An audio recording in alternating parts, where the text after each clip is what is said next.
Garrett also. And I am live inside of the Playhouse with this handsome man. I think everyone knows who he is, so I will allow him to introduce himself to you. My name is Dimitri Reeves, not Michael Jackson. I do Michael Jackson tributes though, and I do them all around Baltimore City. What we do is we go to kids' hood areas where people don't have enough money to make it to, a concert or something like that, and then we just bring entertainment to them. So so we try. So that's the purpose of it. Yeah, that's what we do. Because all they see is like drug dealings, shootings. They see all that all the time.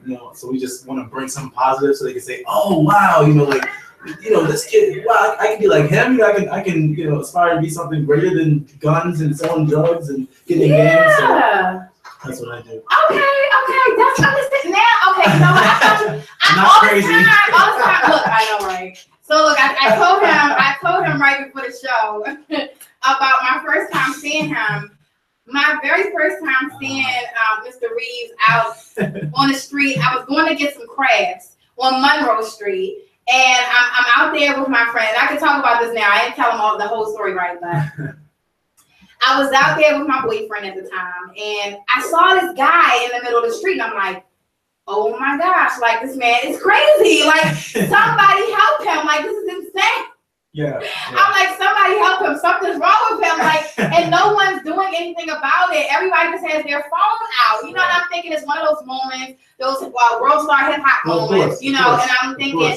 They're about to, everybody's just videotaping you, and meanwhile, you've lost your mind, and you're like playing in traffic, right? I'm like, somebody that gave him a Molly, and he's out there playing in traffic.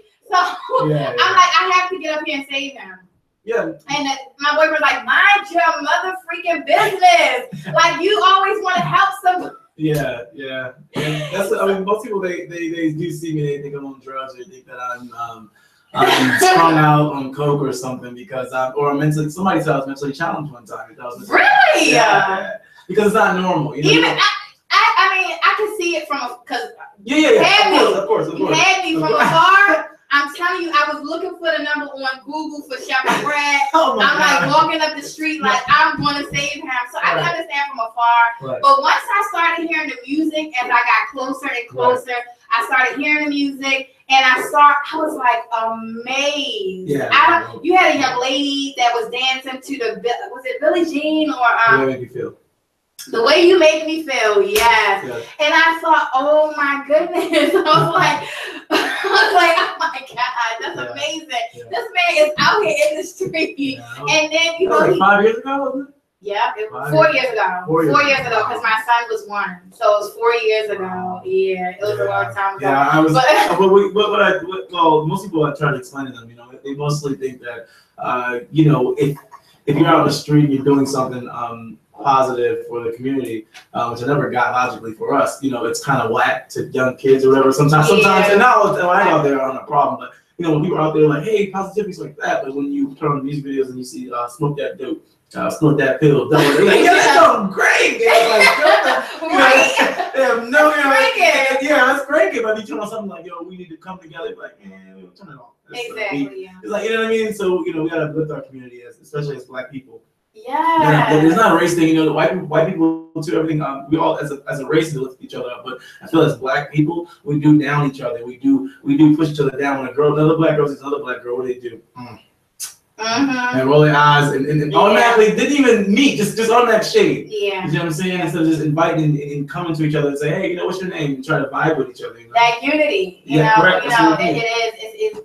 It's the brokenness in the community. Yes. That allows that, So yes. Yeah. That leads to restore the village. I was about to say I don't want to give a infomercial. But to my next show, a show that I'm going to be premiering soon, will be called Restoring the Village.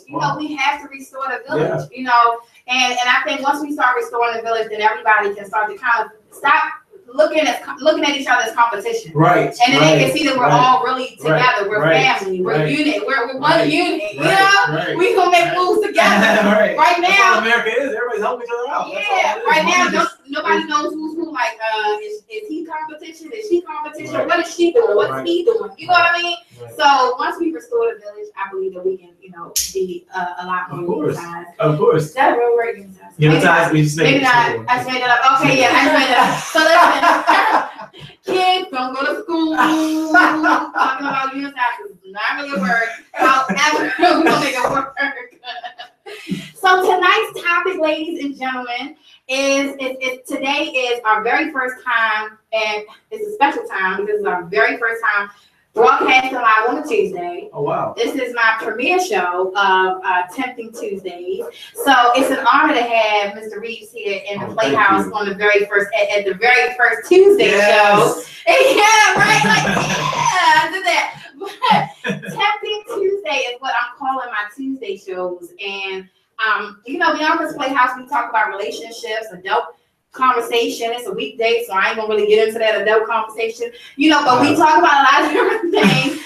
And so today I thought on a Tuesday, it's like we finally made it through Monday, and households, couples, they go through different emotions. Right. When that Monday, you just mad, it's Monday. Right. And I'm mad, I'm angry, I came home late, things happen, and but she's just gonna be pissed off no matter what you say, so you make it to Tuesday, and then Tuesday, that's when arguments start to blow up. Now I'm mad. Now I need to find a reason why I'm mad. Of course. Of course. So that reason why you're mad. Because were you doing something? Were you out here doing something today? That's Tempting Tuesday. You know what I think that is though? Why women do that? Why? Some women do that because they think it's cute. Because they think, you think that? I honestly think sometimes. Honestly, because you see these girls, I've seen, what do you do when you're a child? You look at TV and you mimic what you see, right? Right. So when kids watch love and hip hop and all that stuff, they look at that and be like, they practice that stuff. The kids learn from us. Right. So it's like, oh, my man. Lost me? Now you got me. Okay. Here we go. I'm not saying women are crazy. Some have to question a man because a man. Y'all heard that he did not say women were crazy. Women are not crazy. Some men are doing something and like, some people are just like turning the blind side to it, and then men are doing stuff. They just want to dress and can't handle it. Yeah. But that's what I feel. I feel like some people are just like, some girls are just like, oh, what would you do if he really was doing it, working hard, doing whatever. But she's just so used to, she wants drama, she wants to argue. She's like, yo, calm down. And when she loses, she's like, oh, he wasn't used to doing it. This is what he doing the whole time? Oh, he was just working? Right. Oh, well, I went back, and then he's gone and moved on. Now you're looking crazy. You know what I mean? Or vice versa. Vice versa, though, that too. Oh yeah, men too. We have some gentlemen out here that definitely will pick arguments and they like drama. They feel, some people, and I'm saying people, but me. No, I'm kidding. I don't want to say I want to argue. Sometimes I was just about to say that. I'm a Scorpio, so. Whoa. My girlfriend's a Gemini. This is what you want to do? I'm just questioning. I gotta ask the offset person right now. Is this what you really want to do? You really want to do a Scorpio? This is what you want to do? She loves me. How is Scorpios? Are we bad? Oh my Come on, like from your experience, you know what? Are we bad? My last next is a Scorpio, so. Yes, like you know what? The power of the Scorpio is, and this is Beyonka's Playhouse, and I'm gonna keep it good, but the power of the Scorpio is that you are charming. You're also, your charm can manipulate one into believing almost any goddamn thing. And on top of the charming, you're good in bed. So now you charming and you good in bed. I don't even hear anything that my mind told me, because before you came into the room, I had all these different things that I knew. Your mind tells you some things, and you're like, this is not a good situation. But then that Scorpio walks into the room and is like, well, yes, it is. And then you just like, okay, maybe it is. And then you're stuck. And then you get stuck with a Scorpio. Like Scorpios, I don't think Scorpios they glued it. They're like, you know, there's sometimes I'm a Virgo, and Virgos, you know, we want to just be in love forever. We're very loving people. We want to be in love forever. I don't give a damn what's happening. We are going to love you. You know what I mean? Right. Scorpios can move on to different situations. I believe they're easily able to move on to situations, but they'll never let go. Yes. Of a situation. Yes. You understand that? Yes, I can understand that. So it's like, you know, it's hard because they'll move away from you, but not let you go. You know what I mean? Correct. What? You Scorpio. Myron said he a Virgo too. Who a Virgo? Myron. You're a Virgo. Hey, shout out to the Virgos out there, because look, we some good people. We just want to be loved. All we want to do is be loved. But so tell me, what do you think about the Scorpio? What you're a Scorpio. Don't give us all this the good. Don't do it. Okay, so Scorpios, we are loving. Just don't cross us. Don't make us. We're big on trust. We want to trust you, and if you make us trust you, then that's a good thing. If you once if you farted and you lied, and you lied, and I smell it, and you did. So if you lied about farting, what makes you think that you won't lie about something big? Now? That's something really small. In a relationship, in a relationship, I mean, that everybody has guess. So if you gonna lie about that to me, you both person you love, well, you gonna lie about something. You know what I mean? Especially if you. What if she's joking? What if she's embarrassed? What if she's like embarrassed? Ladies get embarrassed. Sink or swim. Sink or swim. Sink or swim. Well, to me, I'm like that because I have to have. Honest, you know. See, honesty. that's what I meant. That's what I meant by the Scorpio. I'll ask you what's on your mind. I'll ask you what are you thinking about? What's on your mind? Because most guys don't care about that. They just, you know, they want to get between, you know, whatever, or they want to just take you out on a date and leave you alone. Just have their friend. Yo, I mess with Shawty. But I actually ask you, like, what are you thinking about? What's going on? Blah blah. And I ask her many times, what are you thinking about? And that she's like, what do you mean? I'm thinking, because nobody's ever asked. Like, what do I say? Because nobody asked. You know, you got. So do you get angry? Yo, yes. When I get mad, I do it. I freaking love you, Scorpio. You Scorpio. We get mad. We have bad attitudes. I'm not. If you date a Scorpio, they will have a. So are you the angry silent type? Like you get angry and then you get silent? Do you do silent? I'm like the hurricanes. Like at first you see it. You know that's the Aries. Aries do that silent treatment crap. Okay. Yeah. Aries do silent treatment. Aries, y'all do silent treatment, and the shit pisses me off. Cut it out. I do silent treatment. You do. See?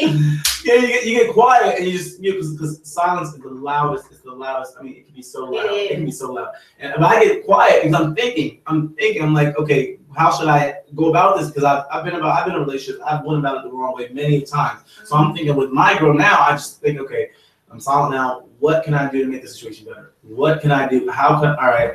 And then sometimes when it comes out, I just totally abandon my plan that I had in my head and just go left and just cuss her out. But that's not, I'm just kidding. No, I'm joking. I'm joking. No. She knows I'm kidding. She knows I'm just joking. But seriously, I don't seriously though. I try to figure out what's going on and try to work it out. So. Okay. He's like, I just abandoned everything that was like. Just be illogical for no reason. That's just like, yeah. Are you playful? Yes. Oh, very playful. I mean, like, you know, because you know that makeup, you know, you get mad, you get her mad, you know, and then get a little. Oh my, she does stuff that makes her jokes. Like for me, I joke around. I'll be like real quick. I'll be like. If I knock this over, something like that, I'll be like, I'm just joking. She'll like knock it over and leave it there for a long time. Be like, are you gonna pick that up? Like she's like, it's a joke. Like, you know what I mean? Like, if I always use this example, if you can follow it. If she had a gun and she shot you and you fell on the ground and you're sitting there bleeding, she's like, it was a joke. Like, no, you shot me. This hurts. Like, it's not a joke. I'm you know, they call her. What sign is she? What sign is she? Gemini. Bipolar. That's Gemini's on. Gemini's on bipolar. I swear to God, they are bipolar. Wait, so he just answered what she. Oh, sorry. He answered what she is and her issues. I'm sorry. We're one. I love that. We've been together this whole time since I went on Prince. Like, we've been together for like, oh my God. Just that's why, like, you know, like, some people you get in a relationship and you like. All right, see you later. And the person goes all the way, and you go home, and y'all just we'll see each other next week. No, we are together constantly, like around each other. Oh, that's awesome. It is. That's really awesome. That's sweet. You know, some people say like you can't be around your mate all the time because they'll get on your nerves. But I don't know how old you are, and of course I'm going to ask you soon. But you know, once you get older, like your mate becomes your best friend. They're your partner in life. They're your best friend. So I think that's the best thing in the world to be able to have. This is my rock. This is my ride or die. Like I don't, you know, you can go and hang out with your homeboys or hang out with your homegirls, but that person, like that is your ride or die. Right. So to be able to be around that person every day and not kill each other is a blessing. Yes, it is. It's a blessing. Like you're gonna get on each other's nerves sometimes. Right, correct. You know, you're gonna go through these different phases. You're human. We have someone saying something. And shout out to everybody watching. Thank you so much for watching right now. Thank you for watching Beyonka's Playhouse. Myron said you beautiful. And Tony said we got MJ in the house. Myron said Geminis are crazy. Yes, thank you. Now, you know, Geminis are just scary because you don't know what mood is going to be. You know, like you don't know sometimes. I have 3 Geminis. Really? 3. I'm children Geminis, and it's unpredictable sometimes on how their mood is going to be. Right. You know, unless and then they're unpredictable but predictable because if you do something, then you already know like the outcome. You're kind of like walking on eggshells because you don't want the psycho person to pop out. Right. You want to keep the heavy person. You know, so it's just I don't know. Geminis are hard for me. I don't know. I never dated a Gemini though. And really? I don't want to. This is my second Gemini. Okay. But, cut it out so you get cut at the show. Don't get cut at the show. I'm saying like that. I didn't mean it like that. I mean like it was so they're nice people. They really are nice. They're really they're sweethearts. And like I never really had her be like really like upset and yell. It's like I believe there's like a sign and there's a sub sign to that sign. Like it's a sign and then you never really get all of it. It's like some people are Geminis are sweet Geminis. So you can Scorpios, sweet Scorpios, or mean Scorpios. Oh, that's the Scorpio. That's really, that kind of thing going on. Yeah. You can't really go by the sign all the way. Because people hang other signs, hang around other signs, and they adapt their, their personality and traits. So, you know, hang around mom and dad, all that. So you can't really. Do you get my logic? Okay, I get it. He's trying to make sure that his girlfriend knows before he leaves the show that she's a sweet Gemini. He can't say anything bad about her on Beyonka's Playhouse talk show. So let's get into the topic just a little bit on the Temptation Tuesdays. So do you believe that temptation, and for you guys out there watching too, you can answer in the comments, do you believe temptation is the reason for men and women's indiscretions? Can it be blamed on temptation? Yes. I just knew he was gonna side with me. Like, of course not. That was quick. But no, honestly, I want you to answer honestly. Honestly, I feel like things can be blamed on temptation. I mean, but you have to be you take responsibility. You have to be an adult and be like, okay, that was wrong. You know what's wrong. Like you know you're not gonna. You know what I mean? You know what's wrong. So, but temptation, like it can be because you know when you say I want to be with one person for the rest of my life, you're taking a big. That sounds borderline psychotic. Because here's why. You're gonna get one person for the rest of your life. He will cut his ass tonight. No, I know, but I'm with her. She's stuck with me for the rest of her life, so that's done. I'm with her. That's my heart. I was all like stalking your Instagram. I was in stalker mode on Instagram when I was making the video, and I was like, "Oh, now this is beautiful. This is beautiful." Yeah, it's so crazy. Real quick side story: we're walking around a place where she lived at, holding hands, and some old man said, "Oh, that's great," you know, because I guess people don't hold hands around there. I haven't seen anybody holding hands in years. Oh wow, really? Really? Wow. I hold hands. Huh? I hold hands. But you hold my hand like you're my child. Like, cut it. I'm talking about I hold one hand. First of all, I will not have that discussion with y'all this way else for nail shop. Because their hand is a hand I don't want to see yellow. You know what I'm saying? Like, no, I'm talking about like grown people walking and holding hands. I think that's like, girl. That moment when the engineer decided to speak. But I just feel like, I don't know, like, I feel like, yeah, you should just let the person know. That like, hey, I'm about to cheat on. I mean, not cheat, but I think. Oh shit! Like, not say that. I mean, like, break up with him. Like, just hey, I find somebody else interesting, and I want to pursue that person. Okay. Not like, hey, I'm gonna cheat on you. I'll be back round 9. Okay, sweetie, like out the door. Yeah, that's what's gonna happen. Yeah, really. But yeah, that's what I believe in. You know what I mean? I don't believe in just like cheating on someone. Just go ahead and just blatantly just cheat on someone when you know what I mean? Like that's messed up I think that's something that every human being who's ever been in that situation will struggle with. Yeah. I think everyone has a desire to be honest. Yeah, of course. But that's a deep desire. Like, I mean, that's a hard thing when you love someone and you know that someone's going to be crushed. And men use this excuse all the time. They say, like, I didn't want to hurt her. But you are hurting her 1,000 times more by cheating, because once she goes through her investigation and finds out, the deception is more about the fact that you still came home that night and slept with her, or you still kissed her, or you still you still carried on a relationship with her. So if that is the truth, like, temptation, I was tempted. That's why I call it temptation, because temptation is something different. It's not like you're actually going out here and you're looking to cheat. Right. Your flesh is weak, and it's like, you see that fat ass walk across the street, and it's kind of like, do I want to die, or do I want to do that?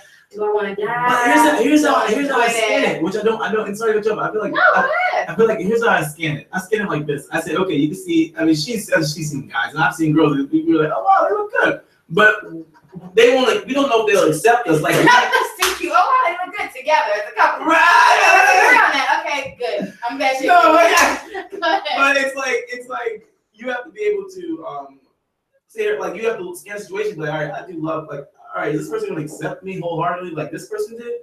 Is this person going to accept these little nicks and knacks that I go through and I do, my little bipolarness and all that stuff? Are they going to accept that part of me? Because there's a lot of people that got out of relationships and cheated and got with another person, and they went, oh, and they want the other person back because that person's not having any of that. They're like, whoa, you know what I mean? Like, they screwed them over. That person going to screw me over with somebody else. Exactly. The same way you got them, the same way you can lose them. That's, you know what I mean? Lord have mercy. Is he speaking, preaching, all that? The same way you got him is the same way you can lose him. That is so. I ain't gonna preach. Go ahead. Go ahead. Go ahead. Finish. I don't think people understand that, and I think especially with that taking somebody's girl or taking somebody's man. Literally, I just got a phone call the other day from somebody who said, a mutual friend, slept with their girlfriend. Ooh. I know, right? And they were, talking about the situation, and I was just like, oh, how did that even happen? Because if you're with friends, like if me and her are friends, yes. How in the world could I even allow myself to be tempted that much? I can tell you. I can tell you it happens all the time. No, I say that because I can say it. Because I've been, that's like I told her before, when my male friends are around, or if she has friends that are guys, you got to be careful, because when you're young and stuff like that, it's cute. And you're not thinking about dating really. You're like, oh, it's my best friend, it's Stephanie. But as you get older, your hormones start jumping. Things start happening in your body that you don't understand. Then you're like, oh, like, I'm actually attracted to this person. So when you have like a friend that's you have your other friend hanging around a girl, and he's about to sleep with, like, he's looking at her, she's looking at him. She's like, especially I watch your friends do around their girl too, because they'll do little slick things, and then the girl picks up, and they're around like, all right, well, you see with my homeboy, I'm gonna go out and get something to eat, blah blah. And they say, hell no, I think in 2017, if you leaving and going to get something and leaving your homegirl there with your homeboy, I don't think, nah. Those are scumbags, because I've left my girl and with my guy friend before, and nothing has happened because she knows better. Oh,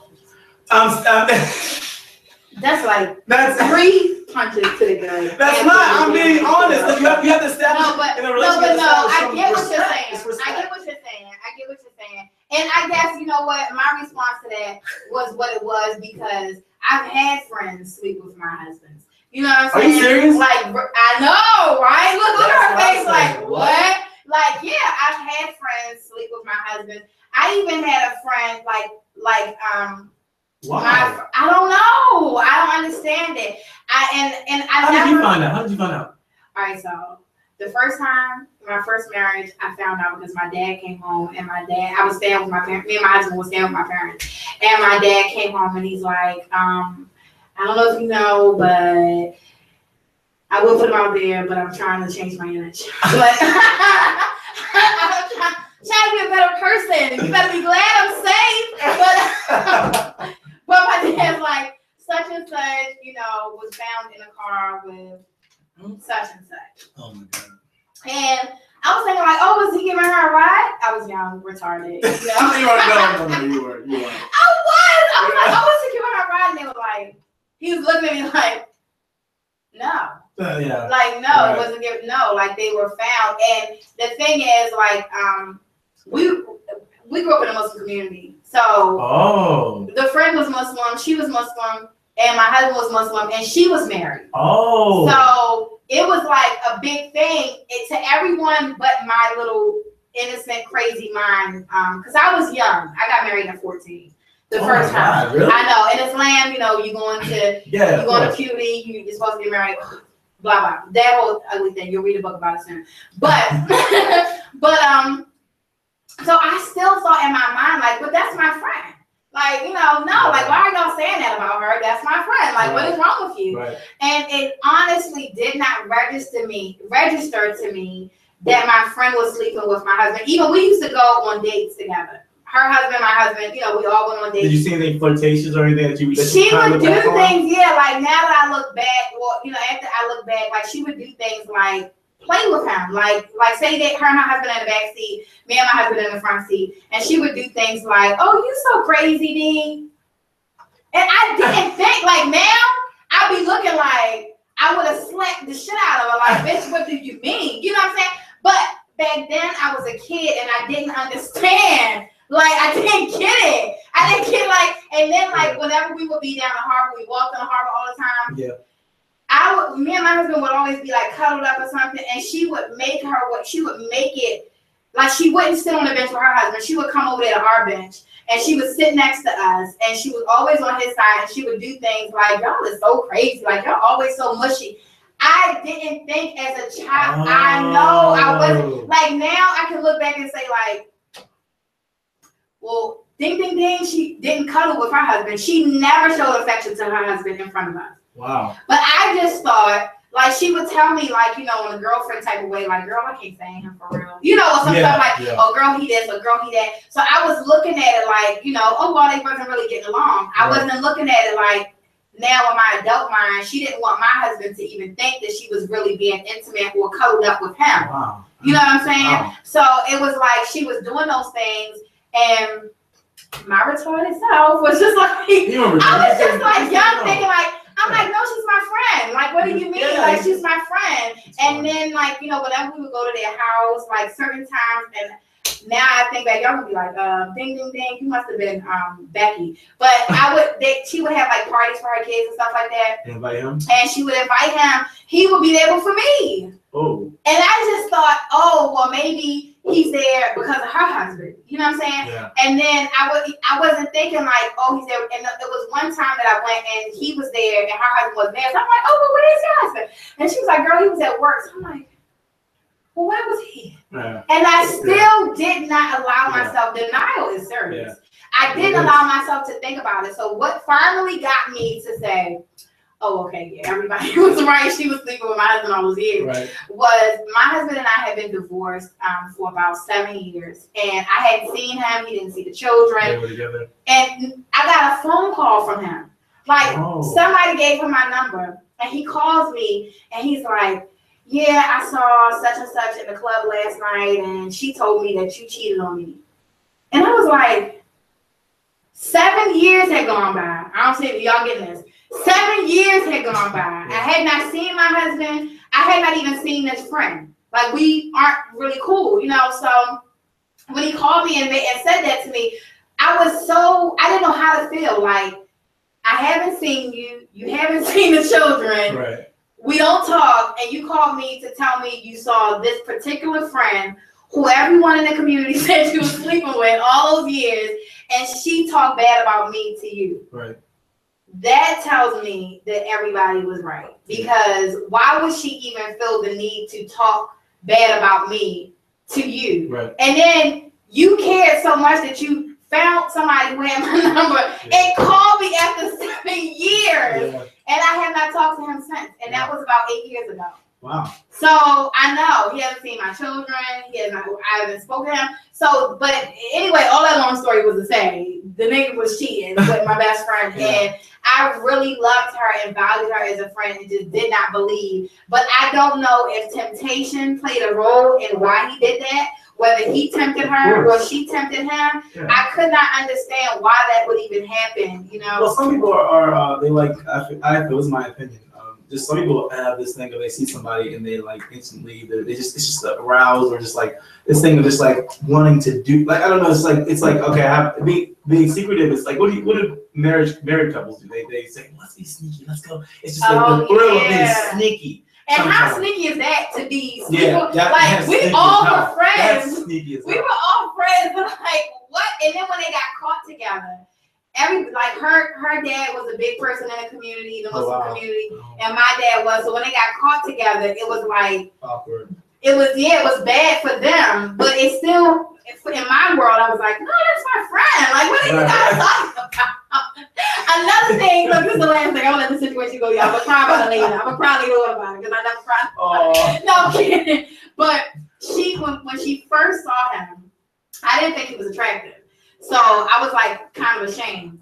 It's coming out. The book is coming out. I was kind of ashamed. Like I didn't want people to see him because I didn't think he was attractive. Oh, really? And we didn't have like a big wedding. You know, 14 is a Muslim arrangement marriage. You know, so it's not like it's some big thing in the community. And so when she saw him, she was like, "Girl, he looked like the guy from Next. You know, the group Next." And I'm like, "No, I don't know that group." And she's like, "Girl, he is fine. He looked just like the guy from the group Next." And I was thinking like, is she looking at the same man that I'm looking at? Like, I was in shock. Like, and I swear that's another moment when I was like, it should have been like, ding, ding, ding. Yes. I still was like, I'm like, is she trying to make me feel better about this situation? Well, a lot of times I feel like when you guys, because a lot of times when couples argue, that's why, you know, people need to be vocal about their relationships. If we argue and we're a couple, just let them know, hey, if we argue, we're still good. Like, you know what I mean? When we argue, this the end, so I'm gonna go ahead and do my dirt. And I was immature in my first relationship. I was, oh my God. How old were you when you were in your first relationship, real relationship? Real relationship? Well, I was. So I wouldn't call it a relationship because are you not to say like 8? Because kind of. No. Oh, okay. All right. It's 7. But I'm just kidding. I feel like a low number coming from you right now. No. My first relationship, we don't count school. If you're not counting school, I was 18, 19. Okay. And then I don't call it a real relationship. That wasn't a real relationship. My first real, it's called like in love relationship. Sorry, babe, I love you. My first is not. It's about the last love. I forgot. Oh my God! Listen, if you chalk it all up to me, people do that all the time. Yeah. So my first love was we both got together at 20. Okay. And we went in and we did. I made a lot of mistakes. And this what makes me appreciate her more.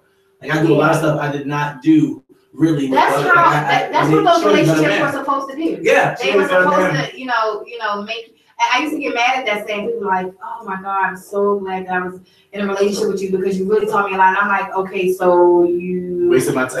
Treating this woman like right. queen, like so you're like, you know, really doing a good by her, but it's a lesson. Right, you weren't really meant to be with that person. Exactly. That's what I realized. Like it wasn't like everything I need. I put a post up on Instagram. Everything I need, she tends. I saw that. I was like, damn. She is dope. Like, and she's beautiful. Thank you so much. Yeah, she's beautiful. I was playing it. Yeah, guys, at my show, they were hitting on. I'm like, Jesus Christ. But I remember you can dance like I was like, you want to have but no, I just and brother, there's no age limit either. Kids too, little kids on up. Kids on the adults just find her they adore her. They want. It's crazy. It's crazy. Oh my! And you just have like this cute smile. So I can see it. I can see it. But the whole thing is you know, I think that relationship. I'm glad I went through that relationship. That was my first relationship I went through, and it taught me a lot. And there was a lot of just confusion. I was still a child in my mind. I was still a child. I'm more mature than I was now. I'm 24 now. Okay. So I'm more mature now than I was back then, you know. Yeah. But back then I was just so immature. I mean, as soon as we got an argument, I'm going to flirt. I'm going to do what I gotta do. And not, you know what I mean? Yeah. You know, just do what I gotta do. Because I feel like, since we argued, it's the end. We cussed each other out. It's done. You know, and we wouldn't talk for a day or two. Then she would call 2 days or a day later and say, hey, well, let's talk about this. I'm like, I've already tried to move on because I don't want to get stuck on that person. To get stuck on someone, it's terrible. Yeah. I've been there. I wouldn't wish my worst enemy there. You start contemplating whether living is good anymore. You know what I mean? You're just dramatic. You're just everything's dramatic. Everything. You know that life. Yeah. And let me tell you, I think God makes it that hard for you in a relationship like that. And this is my little piece of Beyonka Playhouse advice to people. When you start worshiping a person, and you don't, and you may fall into worship not knowing that you're worshiping that person, but if you can't go through a day, and I'm not saying in a relationship you shouldn't go through a full day without a person, right. But if you can't find anything to do, let's just say for a few hours, you just cannot seem to get yourself together because you're not around that person. Right. You need to be around that person. You need to know what they're doing. Everything that they do, it pretty much affects you. Right. Whether they chew with their mouth open, every little thing affects you. Right. You start to fall into a form of worship of a person in a relationship. And then I used to say sometimes like, oh my God, he is my heir. Yeah, And God was like, oh, he is. God was like, oh, he is. Oh, he your heir. Oh, let me show you how you breathe without him. And it was hard. So I believe that when you fall into relationships like that, God will take that person away from you because he needs you to know and understand that your love like that is only for him. Like you can love a person, but you shouldn't worship a person. Sure. A person or lose yourself in that person. Yeah. Like I'm sure you can find yourself being connected to your girlfriend now in ways where y'all are vibing together, you're connecting, but it's not like you're worshiping her. Like even the way you worded the things of how you appreciate her, that's a different term. Like you appreciate her, not like, oh my God, I cannot live life without her. Yeah. Don't even speak things like that into the universe. I think that's immaturity. Yeah. When people do that, when he said, I can't live my life as you can, because I didn't think I would ever swim without, this girl I was talking about, I thought I was going to be like, my life is everything's weird now. And I was like, oh, my life is so terrible now. And then I met her, and she made me forget about all that. And I was like, whoa, I've met, and it's like, I've met somebody who did make me forget, and then they end up, everybody's fault, I'm not saying their fault either, but even after that relationship, I still kind of like it went south. I'm like, oh man, maybe that was the one. You always go back in your head after the relationship fails, after that relationship, like maybe that was the one. Maybe I'm supposed to be with them. But that's not true because down the line, these relationships are to grow you, to water you. And when you grow, when you finally get with somebody, that love just pours, and you pour that into that person pulls it back. And like, whoa, especially if they've been through something terrible too. That makes it so much sweeter because you guys just connect and you vibe together and you feed on each other. You see what I'm saying? So So just my little piece of advice, just okay. What's Antonio said the curse of a Scorpio we love too hard. Yes. Oh my God, we do. When? When? What type of Scorpio? What type of thing? Let me get a label for that type of Scorpio. Just label the Gemini. Label that type of Scorpio. So if I do date another Scorpio, I'm gonna need the label. I'm gonna need that particular label. And if you do date another Scorpio, don't go into it thinking like, oh, don't like, oh, it's gonna be like my other ex. Don't do that because do that. I always put a damper. Anything he does, just a slight spill, just peanut butter on the floor. He'd be like, you know what I mean? Like you just because don't hold it. I've been there before. Don't do that. It just. Yeah, I think I would just like I got a whole list now. Like do not like as soon as I go on a date, I'm like so is your mom in your life? Everyone I've ever dated, their mom wasn't in their life, right? So this is a checklist now, right? Is your mom in your life? I can't stand that bitch. Oh, okay. You know what? I'm good. I'm not even. Yes. I'm gonna walk away. So I make it. I got that little checklist now. So tell me more about you. So how long have you been dancing? I've been dancing for about since I was like 5 years old. But I'm not like expert dancing when I was 5 years old. But you know what I mean? Like walk around the house. Okay. Yeah, walk around the house dancing. My aunt would take people. She would be like, the music come on, and when the music come on, she'd be like, and I'd be, that baby's dance. Wow, yeah. Oh. And that's like, is he okay? It's like, is he okay? Like, is he? But no, I did things. I grew up from there. I was real heavy in usher. Then I got really? Yeah. And then after that I got into wrestling. And like the Rock, Stone Cold, and stuff like that, that acting kind of wrestling thing. I was like, that's pretty dope. I like going to tables and like that, fire and all that. I love that. So then after that happened, I was gonna try out for the team. I tried out for a wrestling team. Okay. and that didn't work. That went to shit. So well, so that didn't work out. So I started to fast forward through it all. I went to Michael Jackson died, and it was 2009 when he died. yeah. I'm on my bed watching. I don't know what else. I was playing a game, doing something. My mom comes to the door, and she says, "Michael Jackson just died." And I sat there and I was like, "What?" Now, mind you, I haven't seen Michael Jackson. I mean, they said I used to go around the child like, "Hey, yo, take that." And as a child, Oh, so I got the movie Moonwalker. I had the movie Moonwalker. Everything. My babysitter and everything had that. So my mom told me, like, Dimitri, Michael Jackson died. And mind you, Michael Jackson wasn't even on my thought process. He was just so, I was on wrestling. I was moving. I was going to become a wrestler. Then he passed away. And when my mom told me that, I just stopped and cried, like as if a family member died. I don't know why. I just stopped and just said.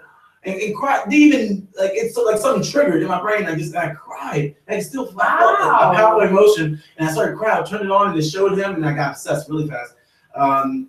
I got to the point where I was buying magazines. I was trying to talk like him in school. I was dressing like him, blah blah. Oh, yeah. I went through that dramatic phase. I bought everything in his face on it. I bought it. I was buying everything, and then after that, I wanted to become. I was like, oh shoot! Like my friends were like. I would go to school, people would laugh and joke around, stuff like that. Not pick on. I mean, I was a person that used to, you guys call it packing. I used to king of that in school, so nobody tested me. So I made sure I had my grounds covered. Before, make sure if you're gonna wear a risky haircut or anything, make sure you have your grounds covered before you. So that's what. But I met Vaughn at a show. Fast forward some more. Met Vaughn at a show. Vaughn put my CD in. It skipped in his player, but he told me that years later after I signed with him, it was his fault. But he told me it was my CD's fault when at the first time. Oh my bastard. But he made you feel bad, like I'm like, and you have no idea how hard it is to perform Man in the Mirror with the skipping. I'm the man in the mirror. I was like, oh my God, it was so terrible. I had people in the back come out and hold hands. I had the whole scenario in my head, and it was skipping. They didn't know what to do. So it was just like crazy. So I brought me over to his house. Wow. He brought me over to his house. He taught me how to sing. I didn't know how to sing at first. I was flat and tin for him. Get out. Yeah, he taught me how to sing. He just told me to do do re mi fa so and do the scale. He told me to listen to Luther, listen to Michael Jackson when he sings. I'm coming over his house immediately. For some lessons. Well, so basically, all we have to do is really just mimic what we hear and really pay attention to it. You don't really have to be born with it. It's funny. People think I can sing right. Mm-hmm. Okay. She continue to think that, but people think I can sing right, and they're like, "Oh my God, you can sing! You have such a pretty voice." But I said this on a show a long time ago. I'm like, I'm really mimicking them. Like I'm mimicking everything. So it probably, I guess, I'm like a really freaking good mimicker. And mimicker, okay, new word, mimicker. So but that's what all it is. It's mimicking what you see. Like dancing. Dancing is mimicking. You're mimicking something and you make it your own. So that's I got to that. And I'm trying to mimic how to make $1 million now. Yeah, really. That's you mimic a billionaire. That's what. Yeah, I'm on that already. Right. Let's mimic that. I would do my money. I once again I went to then that fast forward more. We went outside. We did it at the park. I was so embarrassed outside. Vaughn got a little sticker. Oh my God, really? Yeah, I thought people would have thought what you thought. Oh, that's what I was scared of. That's I did. I was like, this poor soul, this poor guy, and they're not even helping him. They're not even helping him. And then I got up there and I'm like, he's okay. Oh my God, like this man is really. I'm like, how can I network with him? I went from trying to get you in the mental hospital to wanting to network. Well, to be different in this world, you have to think outside the box. And James Brown did it best. We went on the street corner. We did it. At first, the vitamin water people came and they gave us free water for a little bit, sponsors for a little bit. And after that, people came. People came from all across the street. Like, oh my God, look at little MJ! Blah blah. They had the whole bunch of crowds. Police helicopters flew over and had us shining on us. And 18 police officers lined up one time. They didn't know how to deal with it. They're like, well, what is he doing wrong? I don't know. What is he? He's dancing.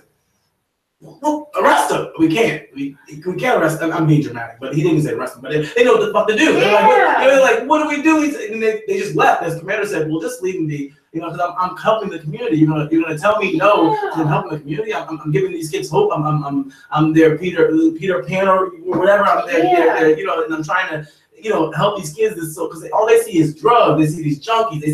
They see all these gunfire. They see nigga, they hear on the radio, nigga, they blah blah. So when you grow up in there, that's all you know. That's all you think. Yeah. So when you see a guy, I had kids come to me and say thank you because I can act like myself because you gave me that avenue to do so. Wow. Because some people can't act like yourself. Some guys want to be joking around and but they have. Yes. Yeah, you know what I mean? They have to be kind of like just spoke up, was good. And then if you stand there for like the full performance, like watching him, if you stand there for the full performance, I'm sure I was really shocked to be honest. Like it was on Monroe Street and it was dudes like really standing out there like this guy is good. I'm like, I was like, what happened to the Thug Israel? Like everybody's like this guy. One guy put out a lot of money. One drug dealer was like, yo, I got you, son. Like, what's I got you. Just threw it in the cup. Like, yo, I support you. What you do for the like community. I like to have that. There was one guy during the riots, the Gorilla family, and the Crips and the Bloods got on the thing that was dancing on the truck. You went out there with the Gorilla. Cut him. That's what I seen him at. Yeah. Oh, me and Jay. Yeah, crazy. Let me tell you something. As soon as the riot started, I was counselor for kids in group homes and foster care. Okay. And hold on, before I even say this, are you guys sharing this video? You via Facebook? I just need to share, and invite your friends to this live. Make sure you are inviting your friends to Facebook Live and inviting and sharing the show on your pages. Please, thank you. So, but I was a counselor for kids in group homes and foster care during the time of the riots, and you know, you got the Facebook posts that people were saying like it's about to happen, and then they had the news thing going. We were driving out of the city we live in Columbia at the time, and we're driving home, and I'm like, oh my God, I felt so bad, right? Good and bad. Because I moved out of Baltimore City to give my children a better life, you know, and we moved to Columbia. That's great. And so, I know, right? So that's a good thing, right? But we're out there in Columbia, and it's quiet, it's crickets, you know, it's peaceful. Right. Meanwhile, in Baltimore City, burning down. It was literally burning down. And my TV's like up on the wall, and we had this. Everybody's down in my bedroom, and I'm in this huge room, and I'm just like looking around. And I had this one moment. This is the only moment I ever had living in Columbia. I felt sad. I'm like, wow, like we're all here safe. And I know it's probably crazy for anybody listening to understand this. But I'm like, we're all here safe, and these people are burning the city down. Like these people are. They started on Pennsylvania Avenue, and that's where I moved from. Right. So I'm like, you know, I still know people in that area. Yeah. These people, there are people there. You know how you know how somebody like there are people there. Like, wait a minute, there's people there. You know, all over the world, people are watching. And I felt like I'm one of those people all over the world watching because I'm in Columbia and there's nothing happening here. Right. I just left there to make sure we were safe, and they were experiencing that. So that was just a weird moment for me because it's not like I wasn't about to drive back to the city. Don't get that twisted. Because I was just like, well, what can I do? Okay, let me start spraying right now. Cause that's all I could do. Yeah. But Kayla went downtown. Okay. And she was and shout out to my baby Jade. Jade went down there. And they were taking pictures, and Kayla was so excited because I never let her do anything, right? I never let her go anywhere. Oh. I'm very protective over my children. And when she asked, could she go? I'm like, you want to go to the march? Are you freaking crazy? Right. Like, absolutely not. You will be here, Columbia safe with everybody else. And she's like, come on, Mom. And so my girlfriend Jay called, and she's like, I'm going down there. So I'm thinking like, okay, let me just let her experience this because this is something that's going to be. Real quick, I applaud you for that because you didn't try to overprotect. There's a difference between protecting and overprotecting as a parent. And I'm not a parent, but I've seen things happen. Yeah. And you know what I mean? Like but you have to be a firefighter to know something's on fire. Like, you know what I mean? Exactly. So but it's like I applaud you for that because she's gonna have to go out and learn things on her own. Yeah. You know what I mean? And for you to do that was really strong of you to really be like, here, go out and experience this. And don't act crazy, don't lie. Yes, I kept calling like, so where are you at right now? We're calling you. Because I was like, oh my God. I think I FaceTimed you when they was burning the police head. That was horrible. Yeah. She's FaceTiming me like, Mom, look, they're burning the thing down. I'm like, get away from there. Hurry up and get away. She's like, I'm just playing back. I'm like, what? Get away from me. Then you look on CNN, it's like, run, her friends in Columbia were like, screenshotting and posting like our friend Kayla's there, and I'm like, why are you there? And I'm like, It was horrible, but. So real quick, so you seen me, bro? Yeah, when you was on top of I Yellow forgot what truck? she was on top of, but she was dancing. I was on my snap. Oh wow. Yeah. I'm like, what is wrong with them? They're like, look at this, sending pictures. I'm like, so she's like, oh my God, when they did the 7-Eleven, she's like, Ma, they're in the 7. I'm like, get away from there. That's all I just kept saying, like, get away from there. I mean, Montana, it's all fixed up now. Yeah. But yeah, they went. I mean, that's where I was at. Me and my manager were getting our teeth done. We were sitting back and we were just chilling, and we saw a place that we performed at. And we were like, My manager looked at me and said, "You think what I'm thinking?" I'm like, "Yes." Then we zoomed out and we got dressed, went out in the corner. We went out in that fucking corner. It was like people like throwing bottles like that. And we were like, and we were like, I'm like, right here. I'm like, right here is great. And I wasn't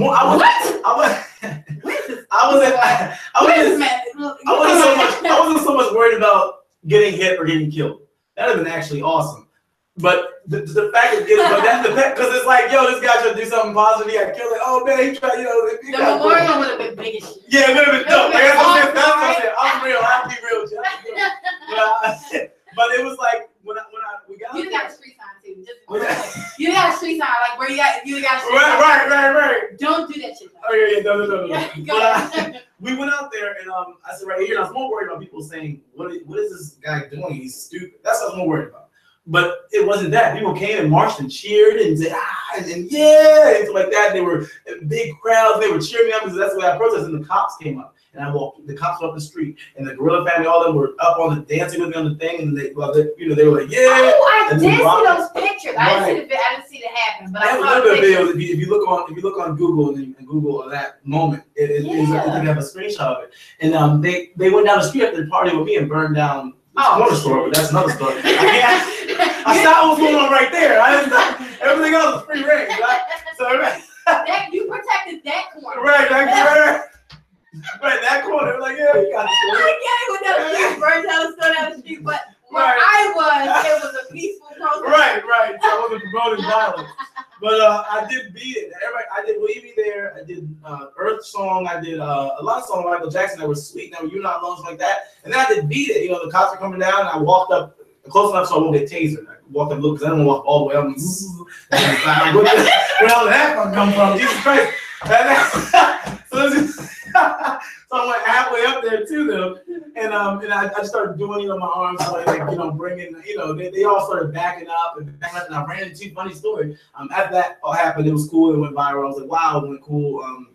Like that. But what's crazy is that was people called and everything, but that didn't go through. But CNN, all of them. I had an overseas. France called me for a radio interview. I did a radio interview in France. Really? And I seen a guy from a lady from overseas, a big news network overseas, Germany or somewhere. They had me up and I was talking and stuff like that. And I think most of the time people want to see an angry black man. I wasn't that. I came on as like, hey, this is Dimitri. This is what I do all the time. And hey, blah blah. And they thought I was like in society, and it's the white man who's doing this to us. They wanted that. And I was just like, hey, how you guys doing? My name's Dimitri. He's like, he talks proper. Get him on.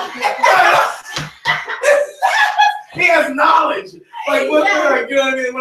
And they probably behind these like, so angry. Are you gonna get angry? You're from Baltimore. You're not angry, and they get from Baltimore. Right? Yeah. People say to me all the time, and I don't know whether to get offended sometimes or not because my kids say I'm not good, but I'm good, And so I'm talking sometimes. They're like, "Wow, so you're from the inner city, Mama?" And I'm like, "Yeah, yeah." I grew up, and they're like, "So where you from?" And so I'm like, "Well, I'm originally from Greensboro, North Carolina." That's where no, I moved here when I was like a kid. Like, what are you talking about? No, this is me. What are you talking about? Like, everybody from West Baltimore is not ignorant. They think what's wrong with you? It's the news. I think it's the news people's fault because they find people. They don't ever find black people sense. They always find black people who don't. The lady on the shirt that did the fire thing.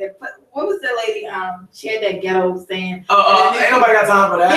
Yeah, all that stuff. stuff. Like it's like they go in the hood and it goes hide the wives, hide your kids, and all that. So Yeah. they find that they want it's entertainment. That's all. Yeah. You know, that's what Donald Trump won because of entertainment. That's another thing. It's politics, but anyway. But it's like so that's what I like.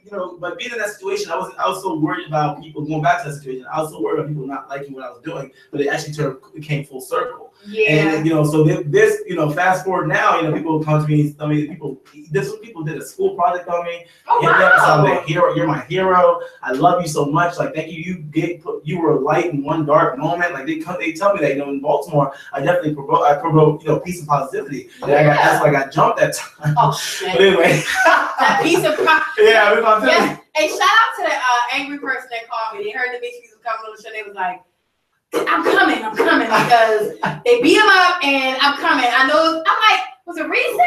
They're like, no, you remember? I'm like, oh, I did read that. So that was a reset. I'm like, you can't go find out now. Like, I had a lot of people hit me up and say, hey, we got you back. We're gonna want me riding and fools like that. And I said, I told them no because then it would be like if somebody told them bad, for one, it would be on my hand. So what happened with that situation? Like, why did it even happen? I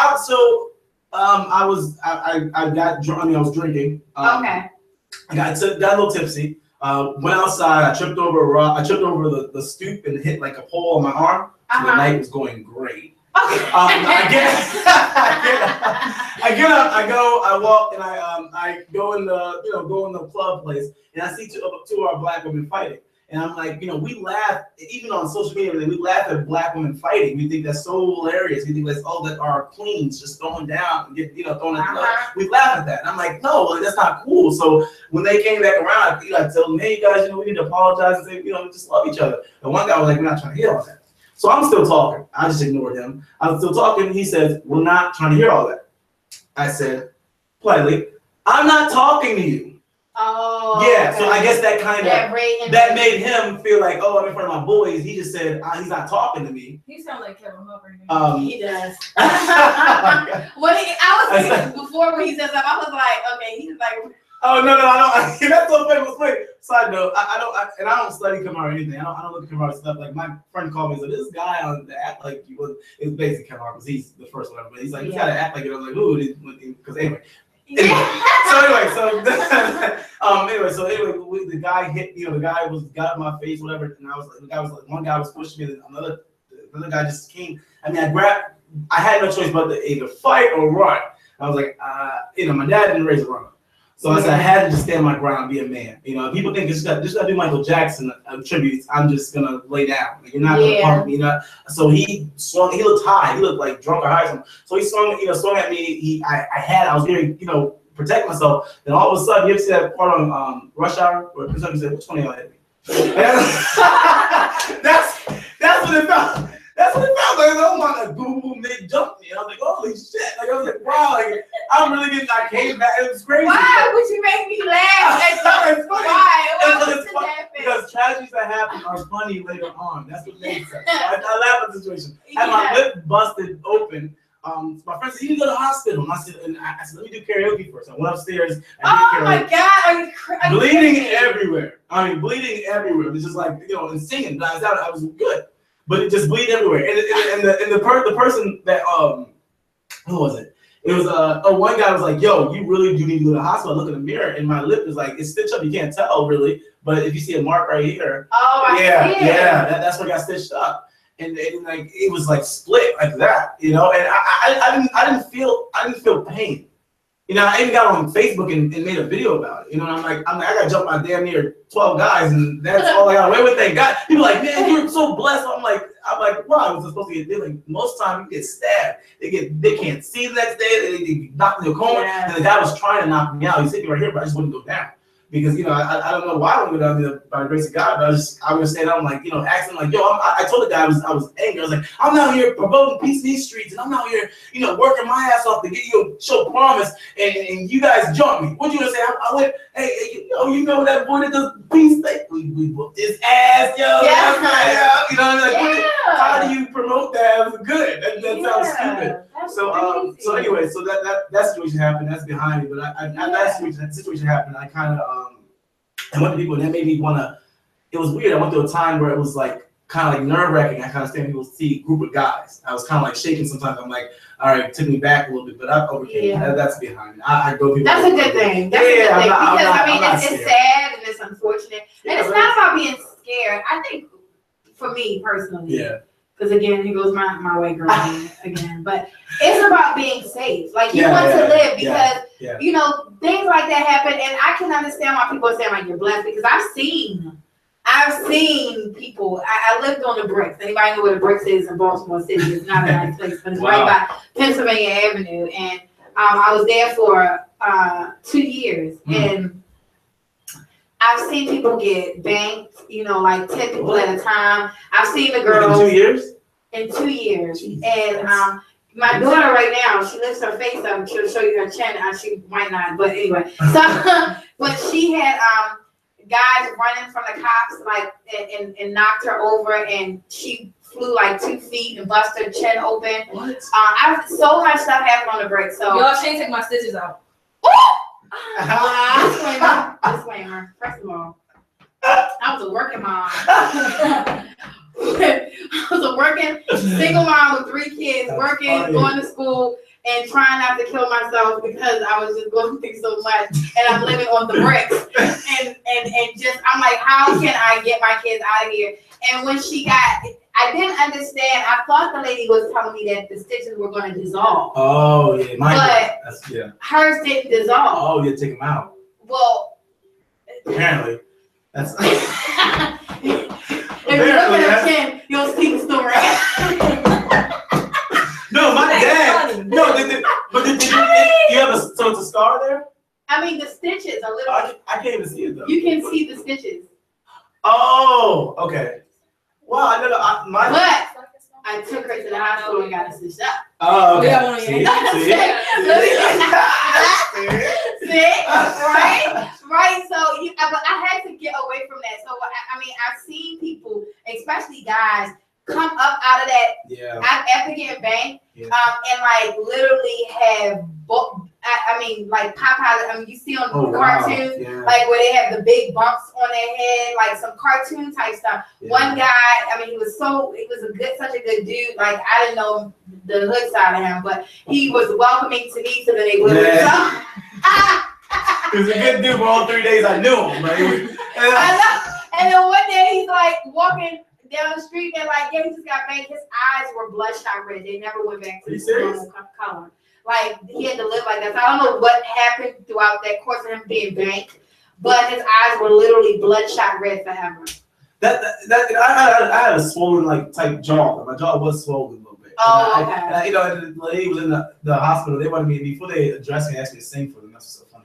Oh my God, it's you. Can you sing for me? But they had me like they had the stitches or whatever. They had the whole thing on my lip, and then they put some ice on my jaw. My jaw was kind of like swollen. And I was in there, and I was just like cracking jokes and laughing. They were great staff. Wow. Great staff. I was in there laughing, joking. I was just telling them like, hey, telling them the whole story about what happened. So like, they're like, yeah, you gotta be careful out here. People say, Dimitri, you gotta be careful. But I just like it shocked me because my brothers and sisters, as I see them, jump me.